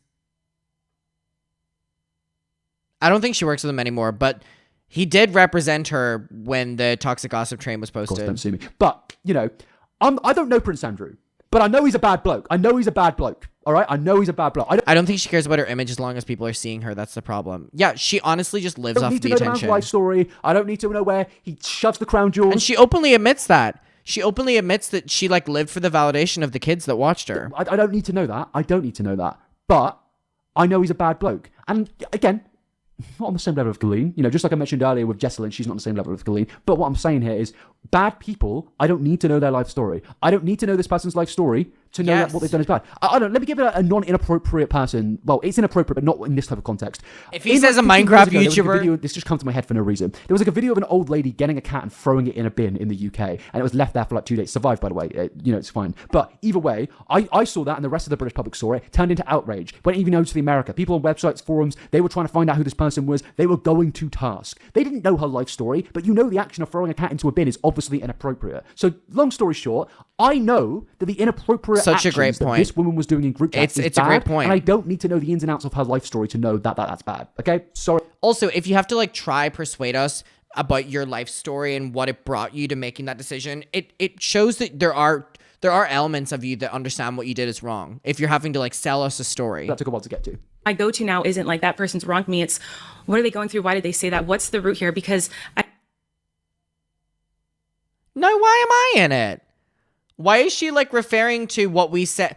Us calling her out is now her trying to figure out what's wrong with us. What are we going through? Our experience with you! I think... Oh, I had coffee in my mouth. It's like 11 a.m., people. Let me live.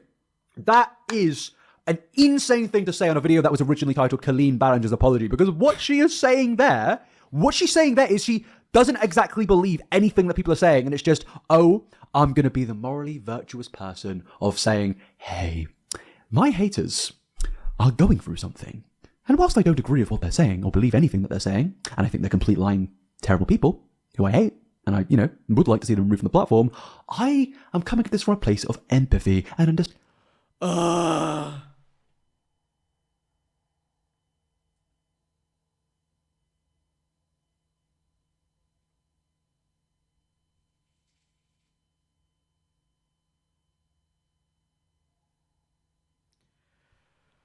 It honestly must be so exhausting to live like this.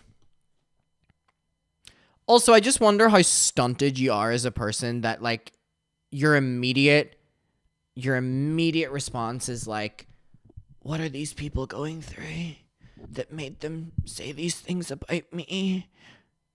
Understanding. I'm not going to argue against them, even though I'm doing that right now, and I'm going to accept them and wonder, what are they going through? Why are they doing this? That's an argument I love to hear from people that don't actually have an argument. When someone is so stubborn that they can't admit they're wrong, and they get on the moral high horse of, I'm coming at this from a place of empathy. Suddenly, I've done 16 Pilates classes and 8 yoga sessions in the space of a day, and I've been open to the cosmic universe of meditation. I am now just zen. And because of that, I'm not going to answer any of your questions and take any responsibility for my actions. And instead, I'm going to ask the question of, why do you do this? Why are you such a piece of... Sorry. But yeah, this is... So I'm saying, like, why is she on a podcast her just to basically be like, she thinks we're bad people? Okay. All right. I mean, talk your shit, I guess. Like, you don't look unbothered. You look very bothered. You're just annoying us. This is terrible. It's just an excuse. She has no arguments to make here, and she doesn't want to admit anything or take responsibility, and she is just going to continue making excuses. Even though she has no excuses, it's gotten to the point of where she's now being like, I have nothing to say other than, why are they like this? What are they going through? How can... It's so boring. With everything that I went through and everything that I was canceled Everything I went through, everything I was canceled for. Stop with that word. And I know she's thinking of that fucking Taylor song. for, I was so caught up in the things that weren't true, and well, they're missing the context of this. So, well, and that was The context of you sending underwear to a kid or inappropriately interacting. There's no context missing. If anything, remember my fucking video from 2023? I opened up our text messages and scrolled live on camera. I let y'all make up your own minds. With group chats, which even you admit in this podcast, whatever this video is, was bad. What's the context? I'd love to know. taken out of context there, and this was deleted from this. And, I wanted to explain everything. And Explain it, girl. Why aren't you explaining it now? If... Oh, God. This really has to be my last video on her. I'm so exhausted. I'm so exhausted. She's so draining. Girl, do it. Do it. I mean, go for it, please. For the love of Christ. Just make your video. Make your exposed video. Show everything. Show what we're not seeing. Just do it. Could you not have done it now? We've had to watch an hour and fucking a half of you on this, just talking in circles. Wouldn't this have been a great time to show everything? Say everything? Do it all? And throw in a twirl at the end? Like, we're to believe that you have all this shit, and you believe so desperately that you have enough to debunk this, and you spent an hour and a half just fucking saying bullshit? Show it. Show it. and prove that I wasn't this horrible person, this monster. But like in my response, I kind of proved I was kind of like Dismissive. Yeah, dismissive. Again, I love this. Like the easy criticism. The one time these two podcast hosts, Raven and Miranda, jump on it, they're like, we can criticize this. Good night, we can criticize Chloe. the thing that everyone on the internet universally agrees is a bad thing. Everything else, we're kind of going to take a sit back. We may even throw in a few, inadvertent defenses here and there. But with the easy one, with the slam dunk, which, we all agree was a bit insane, the ukulele, or even the first response in 2020, we can all agree that sucked. And it kind of sets the, I also love just the looming elephant in the room about the toxic gossip train. Like, she was the one that did that. The foundations that these guys are critical of Colleen, but trust me, they're not. I was way nicer in my first video, but this second half, boy oh boy, are these two putting on a show. A really bad show that I would give a really low score on my letterbox. Follow me on letterbox, by the way. Please. I need someone to care about my opinions. And so, I've learned to take a beat and try to hear what people are actually saying. No, you have... You have not displayed that at all, baby. You really have not. Beautiful grind, great grinds. You have not displayed that at all, girl. No, you haven't. What are you lying to me for? There's no need to lie to me, Colleen. You've already done it 50 times in this response. I don't need your lies anymore, man. Please stop. I've got better things to be doing than to be lied to by you. Yes, there's going to be all the noise. And even when you're just having a little tiff with your partner, they're going to Not all the fucking noise. Shut up. say they're mad about things they're not really. And it's important to try to sift through the Wait, did she just compare her allegations towards a tiff with your partner? noise. And even when you're just having a little tiff with your sorry, partner, go I back wanted again. to explain everything and prove that I wasn't this horrible person, this monster. But in my response, I kind of proved I was kind of Dismissive. You Yeah, were I was dismissive. And so, I've learned to take a beat and try to It is actually unfathomable. hear what people are actually saying. Because yes, there's going to be all the noise. And even when you're just having a little tiff with your partner, there's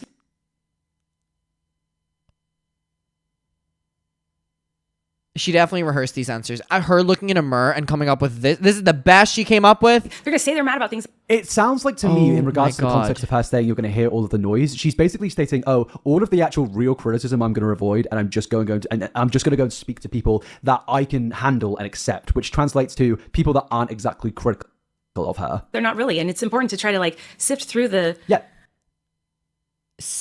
Sift through the people actually calling you out to find the dumb fucking bitches who have no morals who are going to continue watching you. Oh yeah, great. Good for you, loser. No wonder you have to filter your comments so much. You have to sift through and find the fucking losers to stay around. The crazy and get to like, what's the root here? Why is this person hurt? The crazy. Yeah. And Well, that's absolute bollocks, by the way. This woman has I don't believe she's ever referenced Adam McIntyre in any of her response ever. She's like indirectly done it, I'm pretty sure. Referred to him as this person or something on those lines. But she's never made a direct response to him by name. So no, I don't think you're ever trying to get to the root cause. And I think what she's Yeah, she hasn't sifted, or has she found... saying here She's is, such a I bullshit. speak to my most dedicated fans who still support me to this day about these things in hope that I can kind of keep them around as they're the only things that are still bringing me money on a monthly basis. how can I help them to feel better? And how can I explain this in the right way to help? Also, she's saying this like she's done any of this. In every... She does act like none of her actions she has done. It is actually impressive. Raven, wake up. I would not even blame Raven if she's sleeping. I really wouldn't. I don't know how Raven isn't asleep with how little she's saying and how much Colleen and Miranda are talking. She must be boring as fuck. She's done 3 responses, the original one in 2020, the ukulele, and now this. And in every single one, she has not done what she's saying here. She's not tried to help people. She's not tried to narrow it down to the root cause and come to an empathetic understanding because she's in a place of zen for it right now. She's not done any of that. She is just Not a place made of excuses, zen. half of it. Even in her ukulele, she was like, "I'm not a thing, whatever shit, like a guru. I don't want to say Not the a word. groomer, I'm just a weirdo," something along those loser. lines. Like she's been Who making didn't excuses understand for 5 I years should now. So talk sorry, to mate. them. I don't accept this. Feel safe and okay. The concept of her writing that lyric, "I'm not a loser, I'm just a groomer who didn't understand." Hooting and hollering. Literally. when they're not feeling good. Well, that mindset definitely comes with maturity. Oh, Raven's awake. Raven's woken up. Raven, I'm currently watching That's So Raven. The more that you don't speak, the more I love that show. By the way, Raven is an incredibly talented actor. Oh my god, the acting in That's So Raven. Chef's That's kiss. something that we all have to learn. That's Is it like what, having empathy and understanding? It's also crazy how every time Raven speaks up, she adds absolutely zero value to the conversation. Like, you would think if you're silent for that long, like, you're gonna add like something really great. No, not really. I mean, the standard is just so low for the podcast anyways. The people. Is that really that big of a thing of maturity? Like, maybe it is, you know. Well, obviously we all do get a bit more empathetic when you're older. I feel like teen boys are like satanic demons, like teenage Yeah. boys. Like, I think there's a genuine thing of like a lot of teenage boys have no empathy. Like, I think it's just something you experience even if you are a teen boy in like high school and stuff like that. So like, I get kids becoming older and, you know, developing and learning empathy, but we're talking about The concept of an adult learning empathy is crazy. It's absolutely crazy. The constant babying. You know what bothers me? The constant babying of grown adults, but then having the audacity to question actual children in situations. That's crazy to me. Why are we babying a 30-something-year-old woman almost in her 40s, but we're questioning the fucking 13-year-old me who was speaking up? I just don't understand it. Why don't you give the same grace to me that you're giving a 40-year-old fucking woman who should have known better? How when she was exhausting. 30 years old. That's why I'm kind of confused by the wordings and the scripture. And I'm not saying you can't learn after 30 years old, but I think having empathy and understanding. I mean, 30 years old compared to a fucking 13-year-old, I would hope the 30-year-old has more learned fucking...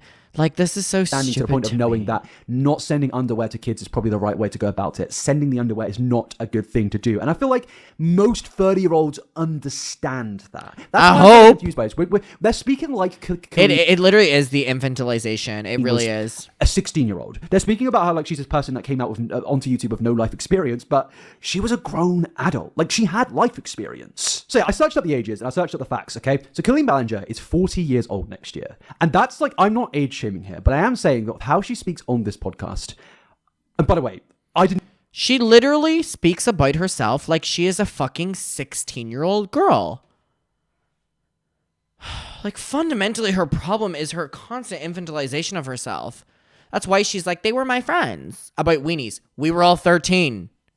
did not know she was near 40. I should just say, like, she does not look 40. If there's one thing we can, like, give credit for, drop the skincare routine, man. You do not, I mean, I'd argue that I don't look 28. I don't Really? argue. I'm almost 29 in 3 months. But what I'm saying here, she's 40 years old. No, I mean, there is no need for me to be shady right now, right? There is really no need. But I'm exhausted. I'm tired of hearing her yapping. Always. And I'm just like, I mean, this is with a smoothing filter on. I mean, all right. You know, good for her. She looks gorge. She doesn't look a day over 16 to me. She looks amazing. And we're having conversations like she's a 20-year-old or an 18-year-old. She went to therapy and learned that she shouldn't do the things that she was doing. It just comes off very weird why it took 40 years to get to that point. And yeah, as we can see here, Adam McIntyre alleged that he first formed a relationship with Ballinger, a YouTuber and performer who is now 33, in 2016 when he was 13 years old. By the way, this is a very old article, I should just say. So yeah, he was 13 when these things were taking place. That is the fact. And people are willing to show more grace for the fucking 30-something-year-old in the situation. No worries. She was in her 30s. 29/30, right? So at that age, I think I just said, I'm almost 29. I am not even at the age that Colleen was at when she was first interacting with a 13-year-old Adam McIntyre. And I can promise, like I've confirmed multiple times, I will not be sending out my Calvin Kleins to a member of my audience other than Obese to Beast. It really is crazy. And again, the older I get, I'm now 23. I'm no longer 13 years old. The close I get approaching to the age that she was, it just makes me more annoyed. Obese to Beast. That's it. And he just wants them because it's like a fan reward? That sounds weird. No, Obese to Beast is older than me. He's ancient. Don't go to his comments and tell him I said that. He's an old man. Happy birthday to John because it was his birthday yesterday. Either way, I'm just saying, when you get to 30 years old, you should know not to do these things. Sorry, it's a bit all over the place right now. Losing my head. Where's the audio? Trial and error that comes from. Are we really doing the trial and error argument here? Are we really saying this?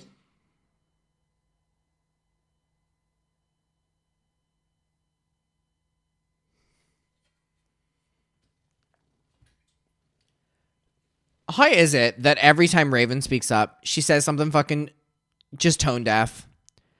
Trial and error. I would so love to be removed from the narrative of trial and error that I had to go through and continue to go through what I went through at the hands of Colleen because she was going through trial and error. Fuck off. Fuck off. And what do you mean trial and error? It's been 6 years since my first video and she's still doing this. Fuck off. Mindset definitely comes with maturity. Mm-hmm. You know, that's something that we all have to learn. That's something that people aren't born with. That no comes comment. From trial and error. There is no need for trial and error to not inappropriately message young fans. Because if there don't was get it. a need to trial and error, that sort of thing, we'd all be in jail. Like, come on, people. Use the brains that we've been gifted with. It's not, well, I say that. I know what's going on here. These people know, like, Miranda knows, Raven knows, these guys know. They know what's happened here is bad, but they're trying their best to defend their friend. I don't understand what they're getting out of this. Why would they be doing this? If it's not that, holy God, what are you? Again, yeah, I agree with Fraser. If they actually believe all this stuff and this is actually how they act, specifically Raven being a child star, y'all are dumb. And mentally stunted. Doing what are these arguments? She is 40 years old next year. There's no like learning thing that happens at 40 where you realize. A fact check. I really don't believe there's any money involved. I really don't. Only one day. Oh, don't send your underwear out to kids. It's still weird. I don't understand why, but Jesus. That comes from trauma, and that comes from again. Why is it her that's been through the trauma? Again. You don't need to be traumatized into knowing to not do these things. I probably have at least one member of my audience that isn't mentally ill, that has no trauma, and I'm sure that they know that it's bad to do what Colleen Ballinger has done. Maybe it's a stretch to say I have one in my audience, but maybe someone out there doesn't have trauma, and maybe they have the understanding that you don't need to do the things, or you shouldn't do the things that Colleen Ballinger has done, you know? It is crazy just stripping back what we're actually fucking talking about here. Trauma to teach you these lessons. This is also, this whole excuse is actually, when you really think about it, genuinely quite disgusting to anyone that's ever faced trauma in their life or a form of mental illness, you know? Because comparing trauma to what's happened in this situation, it's like hilariously despicable. I cannot believe we're using almost like a mental health argument here of, yeah, you go for your trauma and you learn to not do these horrible things. Good Lord, what are we doing? Situation like what you have been through.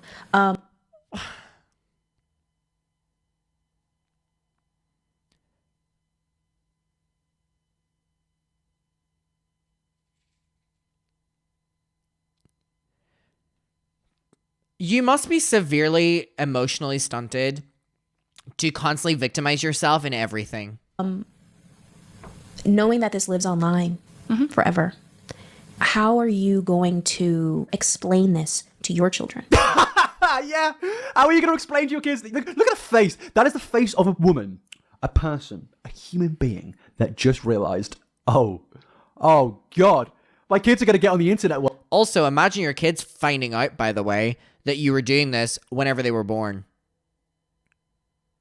Mommy, look after us. No, I'm busy. Bullying and harassing other kids. One day, and the first thing they're going to see is that she sent underwear to a 13-year-old. That is crazy. And look, there is no way to really rectify that or help kids understand that, because maybe when their kids are going to see over a span of 6 years, mommy beefing with the fucking kids that she was harassing and being inappropriate with. It's a good look. You made it even worse for yourself, Colleen. They will, do you love your mum? Well, you guys probably, some of you might have bad relationships with your mums. I love my mum, but some of you might not, But what I'm saying here is, as a kid, you may look past it because you don't have a moral compass in your mind, which is this is the irony here. She is going to go to her children and explain to them and justify it to them over what happened. Like when that kid goes to school for the first time and somebody goes, Mummy, this person at school was bullying me because they said that you sent underwear to somebody who was 13. Did you do that? She's going to lie to them and she's going to do a 40-minute speech like she did in this podcast. Well, the context... manipulate them into thinking that it was actually this accident, this normal thing where she had to go through all these life lessons. And the kid's going to be like, okay. And then 8 years later, when they're 18 years old, they're going to start to realize they're a young adult. They're a young adult at that point, and they'll start to realize, oh, I was manipulated. I was lied to by my mum. And that's what I believe is going to happen here, And again, do you want to start that web, Colleen? Dangerous game. Because as we've seen, she hasn't learned, she hasn't changed in any way. And it's like Adam McIntyre, for example. When he was 13, he thought it was normal because he didn't have the life experience to know. When you're a victim, obviously at that age, you just don't know. Some point you will know. Some people do know, but what was going on there? He clearly got a bit older and realized, and then it really, over time, hit him more and more and more, as we've seen in his first video in 2020. Also, sorry, I'm it's shocking to me that I was so deep in it. I was thinking about this. I was so deep in it, right? Until I was, 16. And the fact that it's 17 was whenever I spoke out about it. That to me is crazy because I would have thought that because everything was so normalized to me and it was my entire life online, my friends, at a certain stage, my job, everything. It is crazy to me that it was really when I was 17, when I spoke up. I really would have thought that it would have been years down the line. See his videos in 2023 and his videos this year, how much it's impacted him and impacted other people who went on stage with Colleen. And as you get older, you realize, and that's going to happen again. Just a different realization, of course, in a different situation and circumstances, but it's going to happen. And she's clearly realized that right here. That's part of the reason why I'm here now. And you're not helping it for your children. You're per kid. I don't know if that's a good thing, mate. I think if your daughter watches this in 10 years' time, she's going to be very disappointed. The mindset for so long, I just don't want to talk about it. I'm extremely non-confrontational, and I'm very anxious. Lies. And I will do absolutely anything to avoid a confrontation or avoid something except for me. We know. Here. No, it's fucking lies. It's fucking lies. She loves it. She fucking fights like shit behind the scenes. To a fault. It's not something I love about myself. It's something that gets me in trouble. I don't think it does. I don't. Again, the excuses and the lies and the recontextualizing things. Again, you're not in trouble because you're non-confrontational. I know so many non-confrontational people, and they're lovely and they're nice, and they've never been involved in any drama or hysterical situations ever because they didn't send their underwear to children. They didn't go in group chats with children and have inappropriate conversations. They didn't make inappropriate comments directed towards Jojo Siwa. They didn't bring up fans on stage and acted inappropriate with them. That they didn't do these things, and therefore they were fine. Again, it's the trying to. They didn't have viewing parties of their friend Trisha Paytas's nudes. There's hysteria on the internet or something on those lines. She's very much trying to make things seem almost like normal when they're really not. And so I don't want to continue to, bring it up for people that they don't, it might hurt them, or, I just feel like, She doesn't people give a have fuck said how about they feel that. me, She and I'm wants just people gonna to stop talking back about it by away 'cause continuing to that's- talk about it. I mean, you certainly have backed away, but on this podcast, you've basically said that it was hysteria, basically said people taking things out of context and stuff like that. And it's like, you're clearly not backing off completely, and you've clearly got your thoughts, and you clearly don't believe a lot of people out there. I think that people want at this point. It's kind of how I felt. You are coming back around to. Did we? What is with these cuts? Every single time Colleen Ballinger starts to go, I know it's ironic because I keep pausing, but It every really single time is Colleen crazy, Ballinger gets the into something editing. interesting, where she's actually speaking about her serious situations. For example, how are you going to speak to your daughter about this? She starts to speak, and then there's a jump cut because she's clearly said something which they realized on the editing panel. Oh, there's going to be someone that picks up on that. And like, why? Then that adds so many layers. If that is true and they're editing things out, why is the editor, whoever it is, working on her side? There's going to be someone that picks up on that, and they're going to criticize it like how it's going to get clipped on TikTok, Twitter, it's going to go viral, and it's going to make you look even worse. And that's what, in my opinion anyway, that's what's happened. Because when you see a jump And maybe that's not the truth, but if it is the truth, then this was the best cut that they got. cut in a situation like that, that's the only logic I can really take. I've cut things out of videos before where I've been like, that's maybe not appropriate in a video, that's maybe not This is the best version, yeah. the right thing to say in a video, maybe I've got something wrong and it would look bad. That's when you cut things out and have a jump cut. And I think here, we've got the worst example of that, in my opinion. And what makes it hilarious is that means that this hour and 4 minute long podcast is the best version of it. Yeah. This is the best cut down and It is the edited best we're version gonna get, of babe. what they could get from this conversation. That is genuinely quite insane. Not say, take me in again. No. But you're coming back around to say, I know what I did. She has literally implied that it's not true and she doesn't know why people are actually calling her out and that she's the victim in all this. I know what I need to change. No, she hasn't. I'm changing. Also hasn't said that. All she said is that she's gone to therapy because she's anxious. You don't have to love me. She also didn't say that either. Again, this is very disingenuous. I am so sorry to keep on pausing. I know it's annoying for you. If you want to go watch it, you can go watch it yourself. But what they're saying here is just so disingenuous. Let's listen to that one more time. Take me in again. No. But you're coming back around to say, I know what I did. Also, they are literally speaking for her like a script. I'm coming around again. I know what I've done. These are things she should be saying. Why are you saying it for her? I know what I need to change. I'm changing. They are literally, it's like, have we mixed up the script in front of us? That's like Cynthia Erivo. That's my line. You don't have to love me. You don't have to like me. The changing thing. The changing thing is so key here because I would argue she's gotten fucking worse. Spoon feeding. And still somehow Colleen will not say it.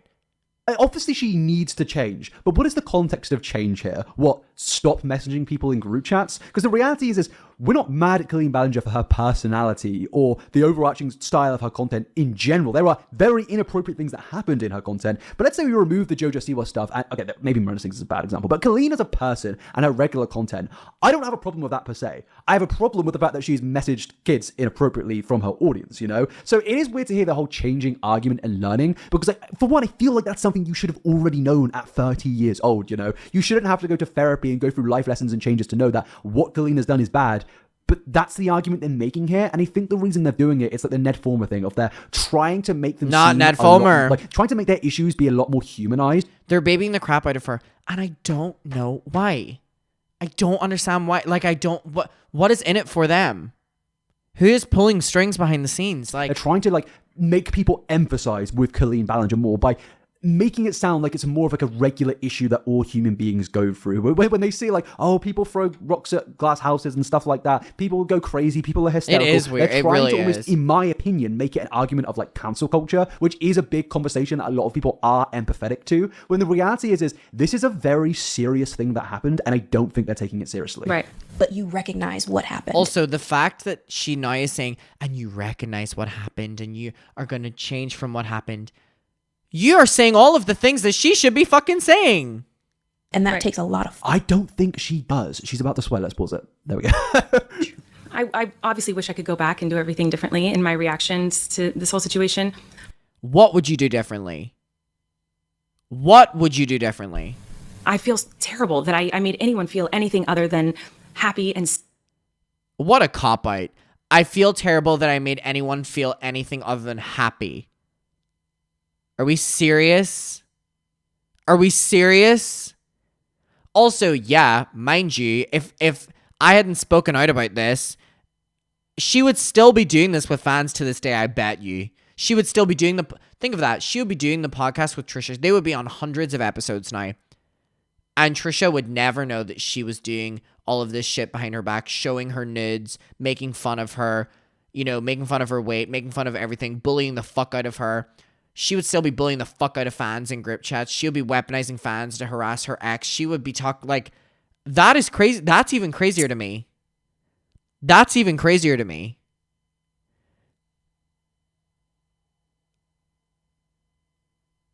Safe in our little community online. That's all I ever wanted. Again, she's being like, it was a little community online. It was so cute and sweet, but it wasn't. The community was clearly not that. You were one of the biggest YouTubers. Maybe in parts where you weren't a part of it. It was that. But you were in these incredibly inappropriate group chats talking about people's virginities and stuff like that.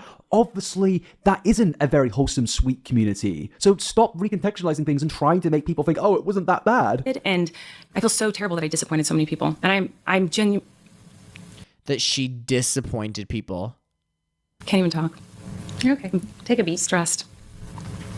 She's probably stressed because she's been lying for an hour straight. Is she going to say sorry again? Are we going to get a sorry without a jump cut? What do we think she's drinking? Green tea? Chamomile tea, sorry. Vodka. I don't know how to pronounce it. Maybe about cocoa? Let us know in the comment section. But it's riveting content and analysis. Say sorry. Go on. You can. Look how she just snapped out of the crying. She literally just snapped out of the crying. Do it. You can get it out there, Colleen. You can do it. Jump cut. I should have thought The jump cut again. Crazy. Unnecessary. a lot more about my interaction We got the jump cut. Maybe that wasn't a jump cut. Maybe it was just a camera It cut. looked like it. with my fans and how it could affect them. I should have been more responsible and thought about Are these jump cuts? Are we jump cutting here? It almost looks like they're cutting out dead silence. been more responsible Wait, and let's do thought that again. Let's go back. That's not a jump cut. That was a jump cut. I'm pretty convinced that's a jump cut. That looks like a jump cut to me. I don't understand why they're doing jump cuts just randomly. Whenever it's her, emotional moments. That's weird to me. Let me just... Okay, so her head's down here, and then it goes up. So that is a jump cut. Now, I don't know if they've just cut because... I think it honestly is them cutting out dead silence because there's no way that there's something significant has been said within that time. She had a long, awkward pause. Maybe she's got a little script out, starting to read. I don't think she's probably looked at a script. I think she's really trying to think what the best PR-related thing is that she can say. I think it's that. I think she's been trying to be really careful, and they just had to cut the dead silence. Yeah. So, but I love that they have cut dead silence in some places and then not in others. No worries. Let's listen. I should have thought a lot more about my interactions with my fans and how You just shouldn't have done... You should not... I should have thought more about them. Maybe you shouldn't have interacted with them the way you did. See what the problem is? The first thing she says after her long-drawn PR4 is still wrong. Just say, I'm sorry. I should not have done it. You shouldn't have thought more about it. It's an inability to say sorry. It's almost fucking impressive. Should not have done it. That's what you need to say, Colleen. It's been 5 years and you're still not getting it. could affect them. I should have been more responsible and thought about how You should have just not done it. Say should have been more responsible. You shouldn't have done these things. you shouldn't have done it. things could affect people, especially, the teenagers that were interacting with me.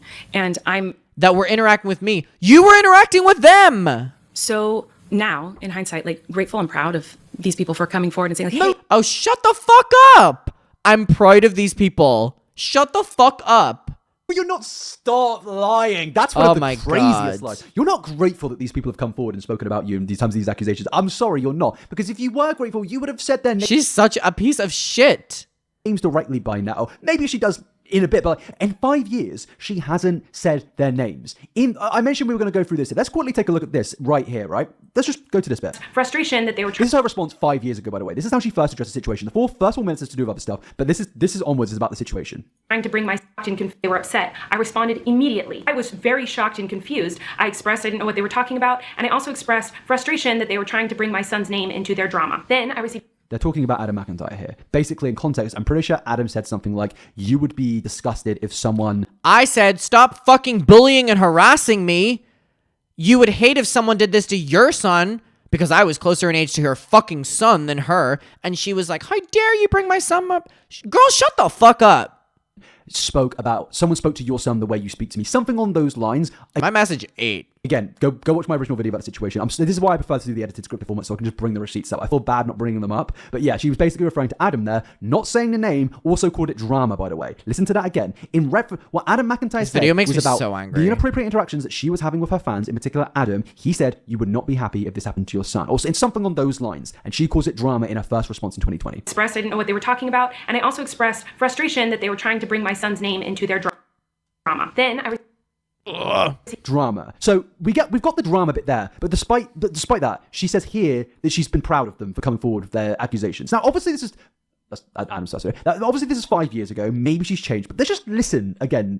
Received a message from this person's mother asking But I thought she said she was never confronted by a parent.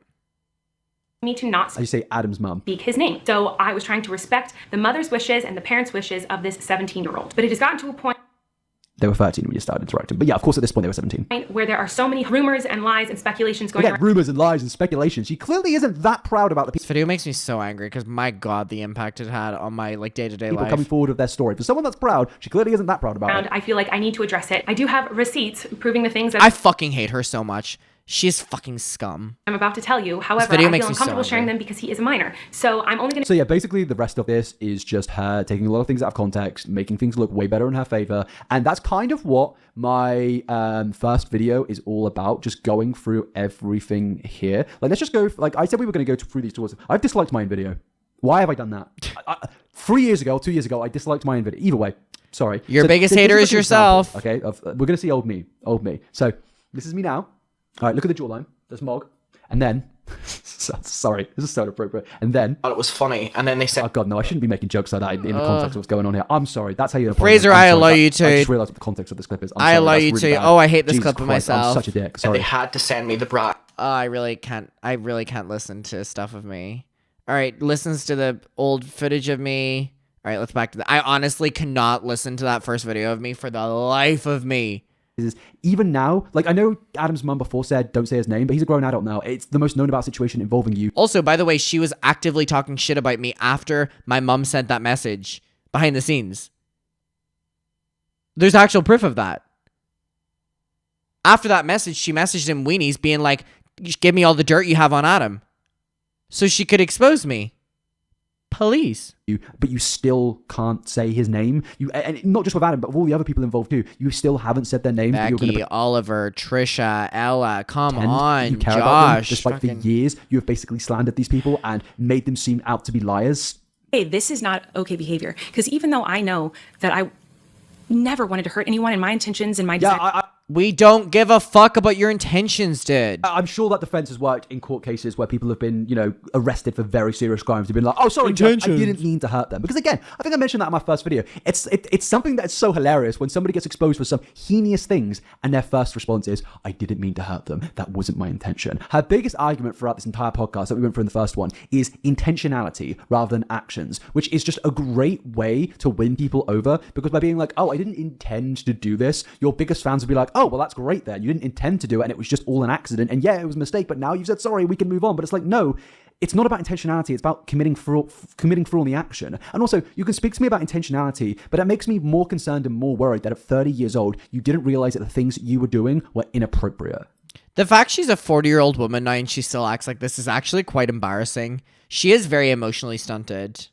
But yeah, that's There were nothing negative in my interactions with these people. Yes, there was. Every interaction you had was negative. Stop. This is how I know she hasn't changed. In saying there was no negativity, you've not learned and you've not changed. Your interactions were directly negative. How were they not? You're on an hour podcast. For the last 5 years, your career has been in flames, constant controversy, constant videos about you, and you're saying that these interactions weren't negative? What do you think the entire internet is in hysteria about, like you like to bring up earlier? This is what really, do you think it is it's honestly culture around? unfathomable. Because obviously your interactions were negative.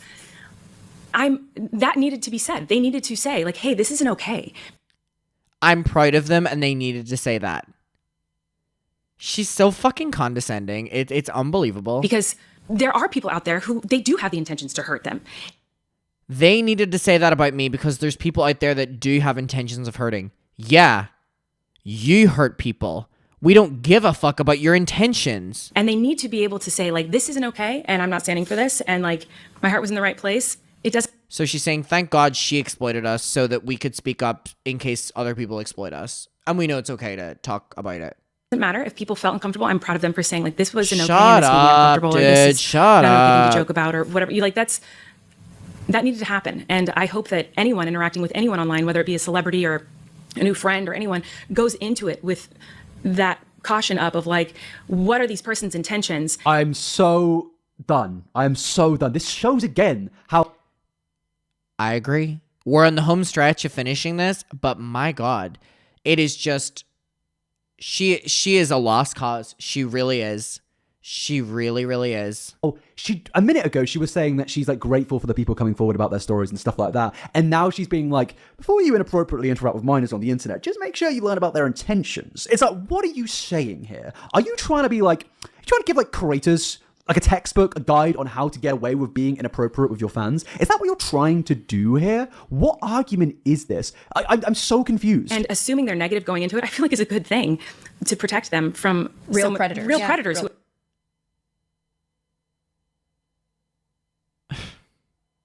actually do What? Am I missing something? Let's replay that. Let's just fully listen to that without cutting in. say like, this isn't okay, and I'm not standing for this, and like my heart was in the right place. It doesn't matter if people felt uncomfortable. I'm proud of them for saying like, this wasn't okay and this made me uncomfortable, or this is So if someone makes you uncomfortable, just know, are their heart in the right place? Your Honor, my heart was in the right place. not an okay thing to joke about, or whatever. That needed to happen. And I hope that anyone interacting with anyone online, whether it be a celebrity or a new friend or anyone, goes into it with that caution up of like, what are these person's intentions? And assuming they're negative going into it, I feel like is a good thing. I genuinely don't know what she's saying here. She's making no point. She's literally talking. Maybe I'm just going a bit crazy, but I feel like she's just spewing out buzzwords to try and seem right Yes. and righteous, and almost to seem like she's learned and She probably wants them to wrap it up because it's been an hour and she's ran out of things to talk about. Miss, I have proof for everything. Show it! changed. It feels like she's just saying things for the sake of saying it to the point of where it doesn't really make sense. Is she saying that if you speak to a celebrity, you should assume they're being negative, or vice versa? I don't really know. It sounds like she's saying that you should assume the celebrities has bad intentions, but it also sounds like she's assuming that the fans have bad intentions. What she's saying here. My only advice to you, Colleen, would be just don't message your underage fans. Just don't at this point. Like, don't do that. And the same goes for your peers as well. Just don't do that. It's pretty simple. There shouldn't be this whole methodical thought process behind it. It should just be, That's what I'm saying. It's not even that deep. Just stop messaging kids.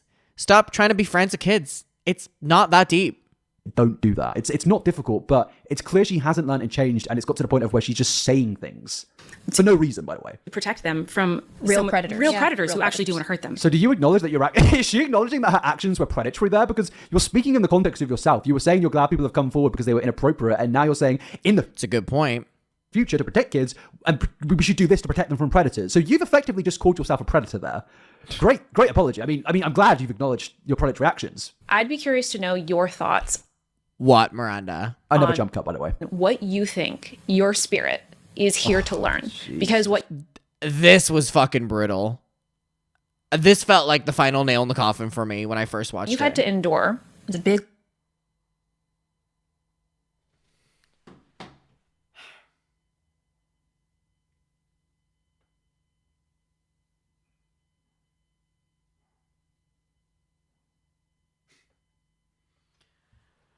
learning lesson. it's a masterclass beyond. And I was joking earlier about the spirituality conversation, guys. We don't actually need to speak about Colleen going to a place of Zen. We don't need to do that for these last 8 minutes of this podcast. We don't need to do that. it has, I think, brought you to your knees. It has made you, as you said, more anxious. It's shifted your perspective. You had to take 2 years away. You haven't been online. I mean, She did not take 2 years away. it really kind of changed your life. So what do you think the lesson is for That you can't be inappropriate with kids and get away with it? You can't exploit kids and get away with it? your soul? Don't message kids! That's it! Oh It's just not as deep as what they're making it. my God, what do you mean? The message to yourself. Jesus. What's going on in the Californian water supply, man? What is being pumped in there? Where people are being like, let's do this. Colleen. They call up Colleen. They're like, Colleen, do you want to... Oh, Colleen calls it there. Oh, can I go on your podcast? You're like, oh, yeah, we can talk about your horrible interactions with kids. I just want to know who asked who to be on the podcast first. Colleen to them or them to Colleen? Who do you think? So Who do you we're not think? logging it. We can do that. And they're like, okay. She went through an ego death. That's what it was.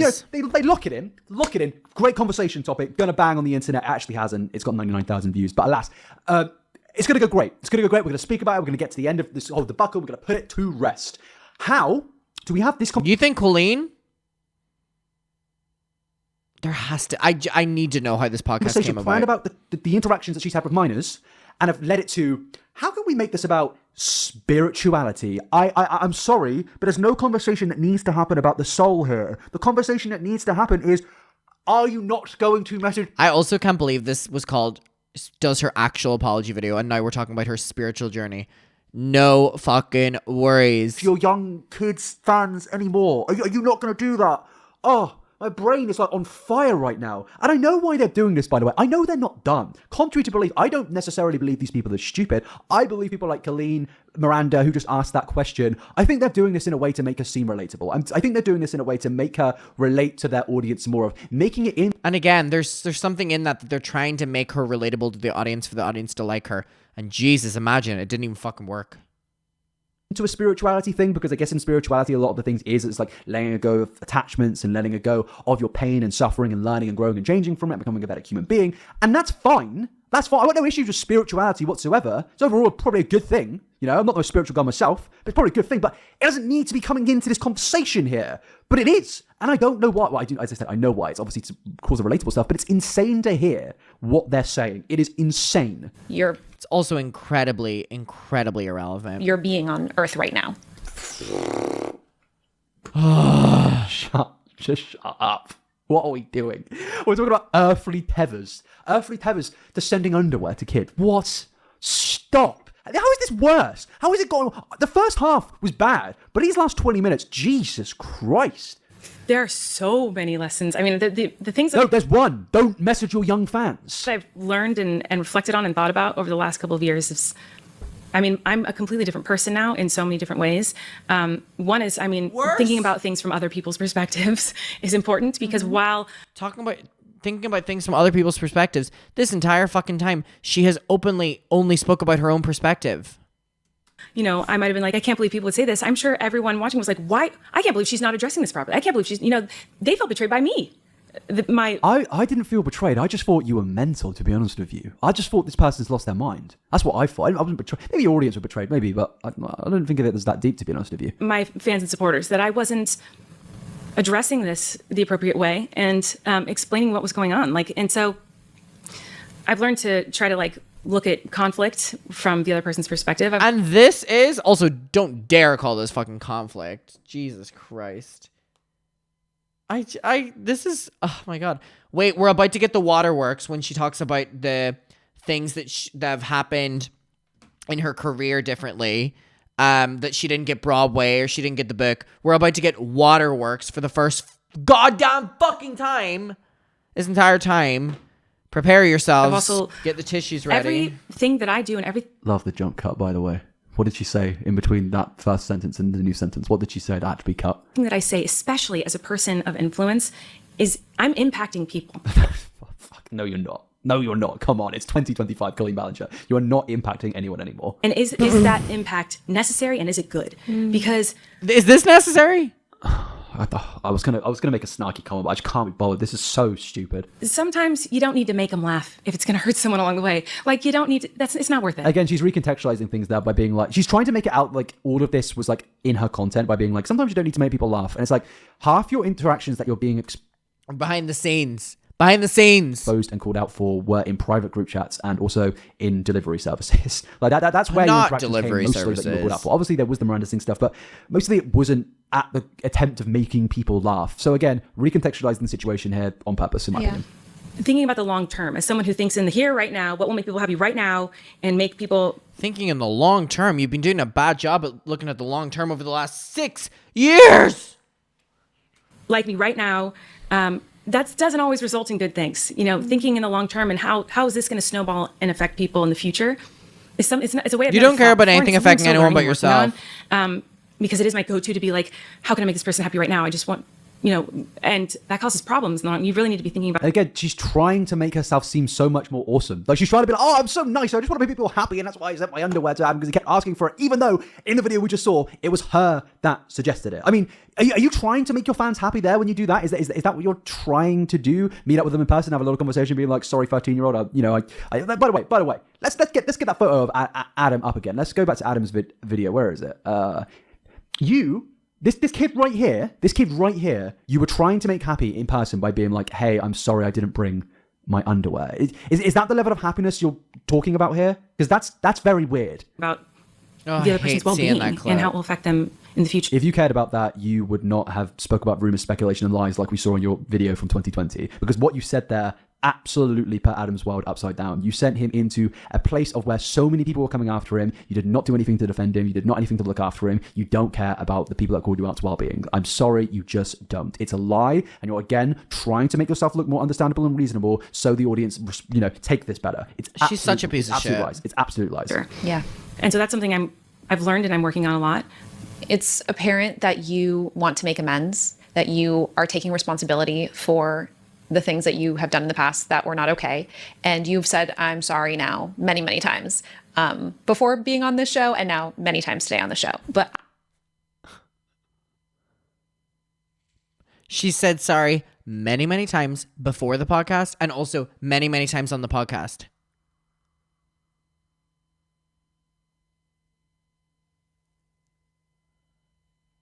Have I been diagnosed with dementia right now? I want to know, have you been able to / will you forgive yourself? Oh my God. She hasn't even, she's not even said sorry properly to the victims at the end of the day. She said sorry once and there was a jump cut, and now they're being like, okay, well, we didn't get a proper apology from you, but can we get a proper apology from you to yourself? What are we doing? What? Even she looks like confused by this. I need to take a screenshot of that. Let me get my screenshot thing up because that might be a thumbnail right there, because this is a person, even she looks a bit confused by this statement. Good God. For some things, I think. But I also think I'm one of those people that, like, whatever hate comments or hate I receive, I've already thought it about myself at some point in my life. Oh, Lord. So, I'm my biggest hater. I don't know if that's true. I see a lot of negative comments about it. I doubt that. You think you're your biggest hater? Have you met Sinead McIntyre? Colleen Ballinger, I don't know if that's true. They ain't got nothing on me. So I don't know if that's true, Colleen. I don't know if that's true. Like, it's hard for me to have grace with myself and forgiveness. And I think that's why it's taken me so long to even say anything is... No, the reason it's taken you so long to say anything is because you've had nothing to say, because you knew your actions were bad, and the only moment you've actually tried to say something is when you're in a room with two people that are basically defending you for an hour straight. Yeah. It's like, oh, okay, I'll just back away because I just, and that's one of the things I've learned in the last 2 years. You wouldn't back away if you were able to disprove the things that we were saying. You wouldn't let that shit fly. Is so much of my self-worth was based in the validation from my fans and making sure I was being entertaining and I was giving them what they wanted, and that was who I was as a person. You can do that, by the way, without being weirdly sexual with them in DMs. God, stop. So when that here was we taken go. away, I was like, When that was taken away. When that was taken away. I didn't know she cries in this.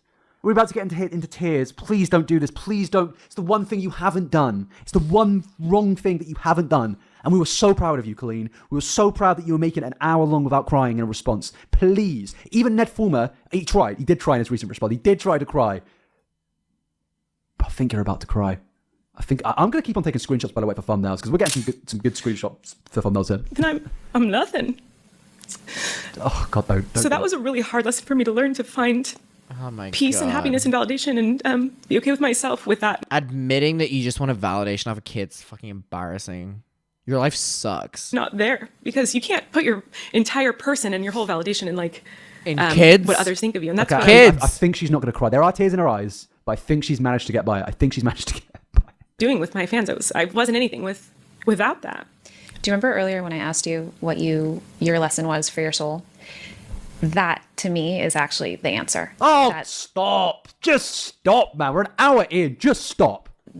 The person that you are, because you've struggled with your worth, because you've struggled with your confidence, it's like when... This isn't a... Oh, she's crying. She's crying. Jeez. This isn't a conversation about self-worth. Can we stop trying to make this into a relatable argument so the audience accept this better? This isn't an argument of relatability. This is an argument about not messaging kids. It's actually really simple. This could have been a 5-minute podcast where she says sorry, maybe explains a few things here and there, why she's been gone and stuff like that and what she's been doing. And who set that system up? You don't need to do this. You have those questions of, am I worthy enough to be here?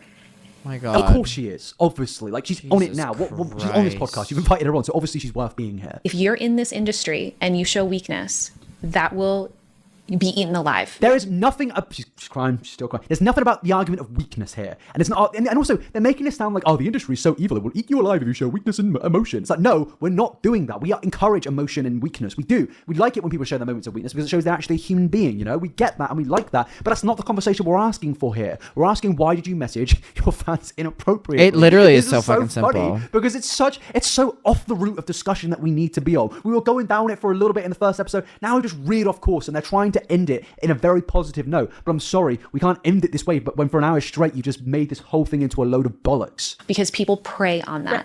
And I think your God. soul. Is that another Jesus screenshot? Christ. It might be. I'm afraid. I'm sorry, Colleen, to do this to you, but these tears are crazy, man. Are these tears of sadness because This is fucking crazy. Like, absolutely crazy. you feel bad about what you've done, or are these tears of, I don't know, just pure YouTube nonsense? Journey Get 'em here out. is Get to the tears learn out. that Get you're the tears worthy out. Get 'em up. and to really find Oh God, there's so many screenshots. Look, I need this for my thumbnail, man. Jeez, good peace in God. yourself and love yourself. Because I tell you, Well, We could jump cut everything else, but we can't jump cut. She's Colleen Ballinger wiping getting the tears out. nothing. My it's Lord. brutal. I'm still working on that one. I know. I think yeah. you know, There's She's not even wiping tears there. nothing. She's always pretending now. There wasn't enough tears that she thought was going to come out, and she's like pretending. Like she's doing the Laura Lear where the jump cuts to the bit. You know when Laura like cut to the bit where she's like speaking like this. She's and then like- wiping and it cuts and she's, nothing. like that, and there's like a tear on her face. And she's like blatantly squirt water or squeezed out one tear. not a woe is me thing at all. But like there's with This is not a woe is me thing at all.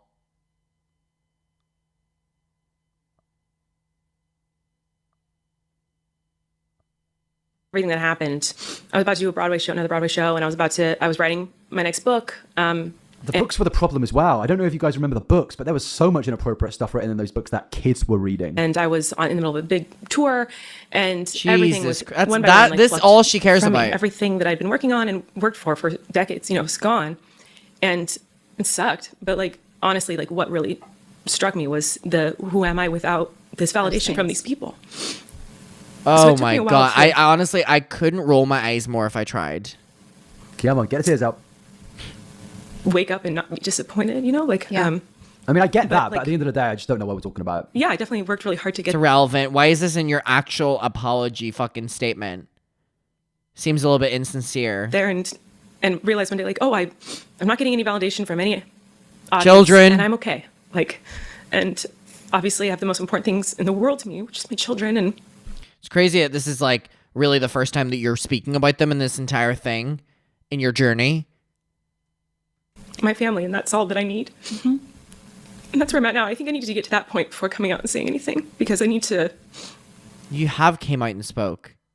have everything that I need before I Yeah. You need this. make sure this is because I'm just want to clear the air and say my side of things without any like expectations or Or ukulele. or ukulele. Jesus Christ, man. I mean, overall, it is just such a mess. I feel like she has shown more empathy towards herself than any other victim in this. I say other, she's not a victim. But any I mean, victim in she's great to herself. She's great to herself. the situation. Like, I feel like the most emotional, real part of this was speaking about her own emotions, and I don't think that's a good sign when this is meant to be a YouTuber apology, supposedly at first. Can I say that word? You can say that word. Thank you so much, Colleen, for coming and bearing your soul. Okay, well, I guess Bearing that's your that. Anyway, soul? it is unbelievably worse than I thought. I don't know why I didn't watch the last 20 or 25 minutes. I guess I just thought it was going to be more about her personal feelings. I didn't think it was going to just be her deflecting even more to more of an insane extent. Getting to a conversation of spirituality and almost like earthly tethers is just genuinely insanity. It's genuine insanity. I don't know what I expected, but it was not that. And overall, yes. This response is one of the worst responses I think I've ever seen. And to top it off with the crying at the end there. I really do think this is worse than the toxic gossip train. This shows this again shows a level of calculated. Out tears. It's just unbelievable. And I don't know if Colleen ever has a way of getting back. No, she doesn't. I'm not going to lie. She has no way of getting back to where she ever was on YouTube. Because just look at the response to this. Asking her if she forgives herself before she's probably apologized to her victims is crazy work. Yeah, it's insane. This discussion really shows you how extremely filtered Colleen's comments are. Again, we saw that earlier. It solidified people's views of her, yeah. Situation is crazy. I love how the original title was Colleen's actual apology, and then look back at it, realize she never apologized until asked to do so, and then change the title to Colleen telling her side of the story is diabolical. An underage man. I don't know if that was said. I'm going to do a search here. I can't remember underage man being said. They said like underage people or something. Construing it to an underage fan. It wasn't an underage man, and I think I should just clear up on that. Underage, were they underage? Underage fan, underage people. Underage yeah, they said underage people when referencing me. As you saw, she knew that they were underage. This is like the big thing here. We've had all these tears, we've had everything, but at the end of the day, this is where the tears. Did you know they were underage at the time? I knew that there were teenagers in the chat. Yeah, I did know that. And that's where we're at. That's the reality of the situation. She knew what she was doing. She probably knew that it was wrong. And she spent an hour lying to us and trying to make things seem a lot more relatable. When overall, to kind of conclude everything, this is just a horrible, horrible situation. And I truly feel bad for the victims in this situation. I really do. Colleen, for the first few years of this like situation and scandal, did everything she could to swipe everything under the carpet, like we've seen in my original video that we went through briefly, and like we've seen in her original response video. She allowed Adam to just get basically cooked by the entire internet, by all of her fans for years now, and unfortunately that's not happening anymore, but it did happen for a very long time, and that will lead to trauma. So to hear her speak about her own trauma in the situation is almost ironic. I know it sounds mean, but it really is ironic. It is. Fuck your trauma, Colleen. To herself before she gives an actual real apology to anyone is insane. But the worst part of it is when she basically said she's glad that people spoke up, because what we've seen in this, she's not glad. She doesn't care. And overall, I don't think she's sorry, in my opinion. And with that, yeah, I don't either. I'll end the video there, because if I don't, I'll just keep on repeating. I don't think so either. Okay, yeah. I mean, this for me has solidified. I mean, I have nothing else to say about her. She is so far gone.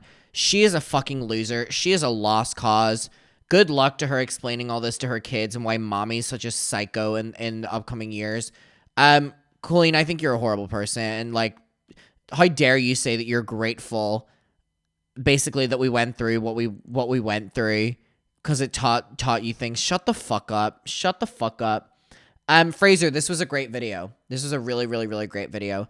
I am going to leave it there. And again, remember that you've been nominated. Please subscribe. I will see you all in the next one, and goodbye.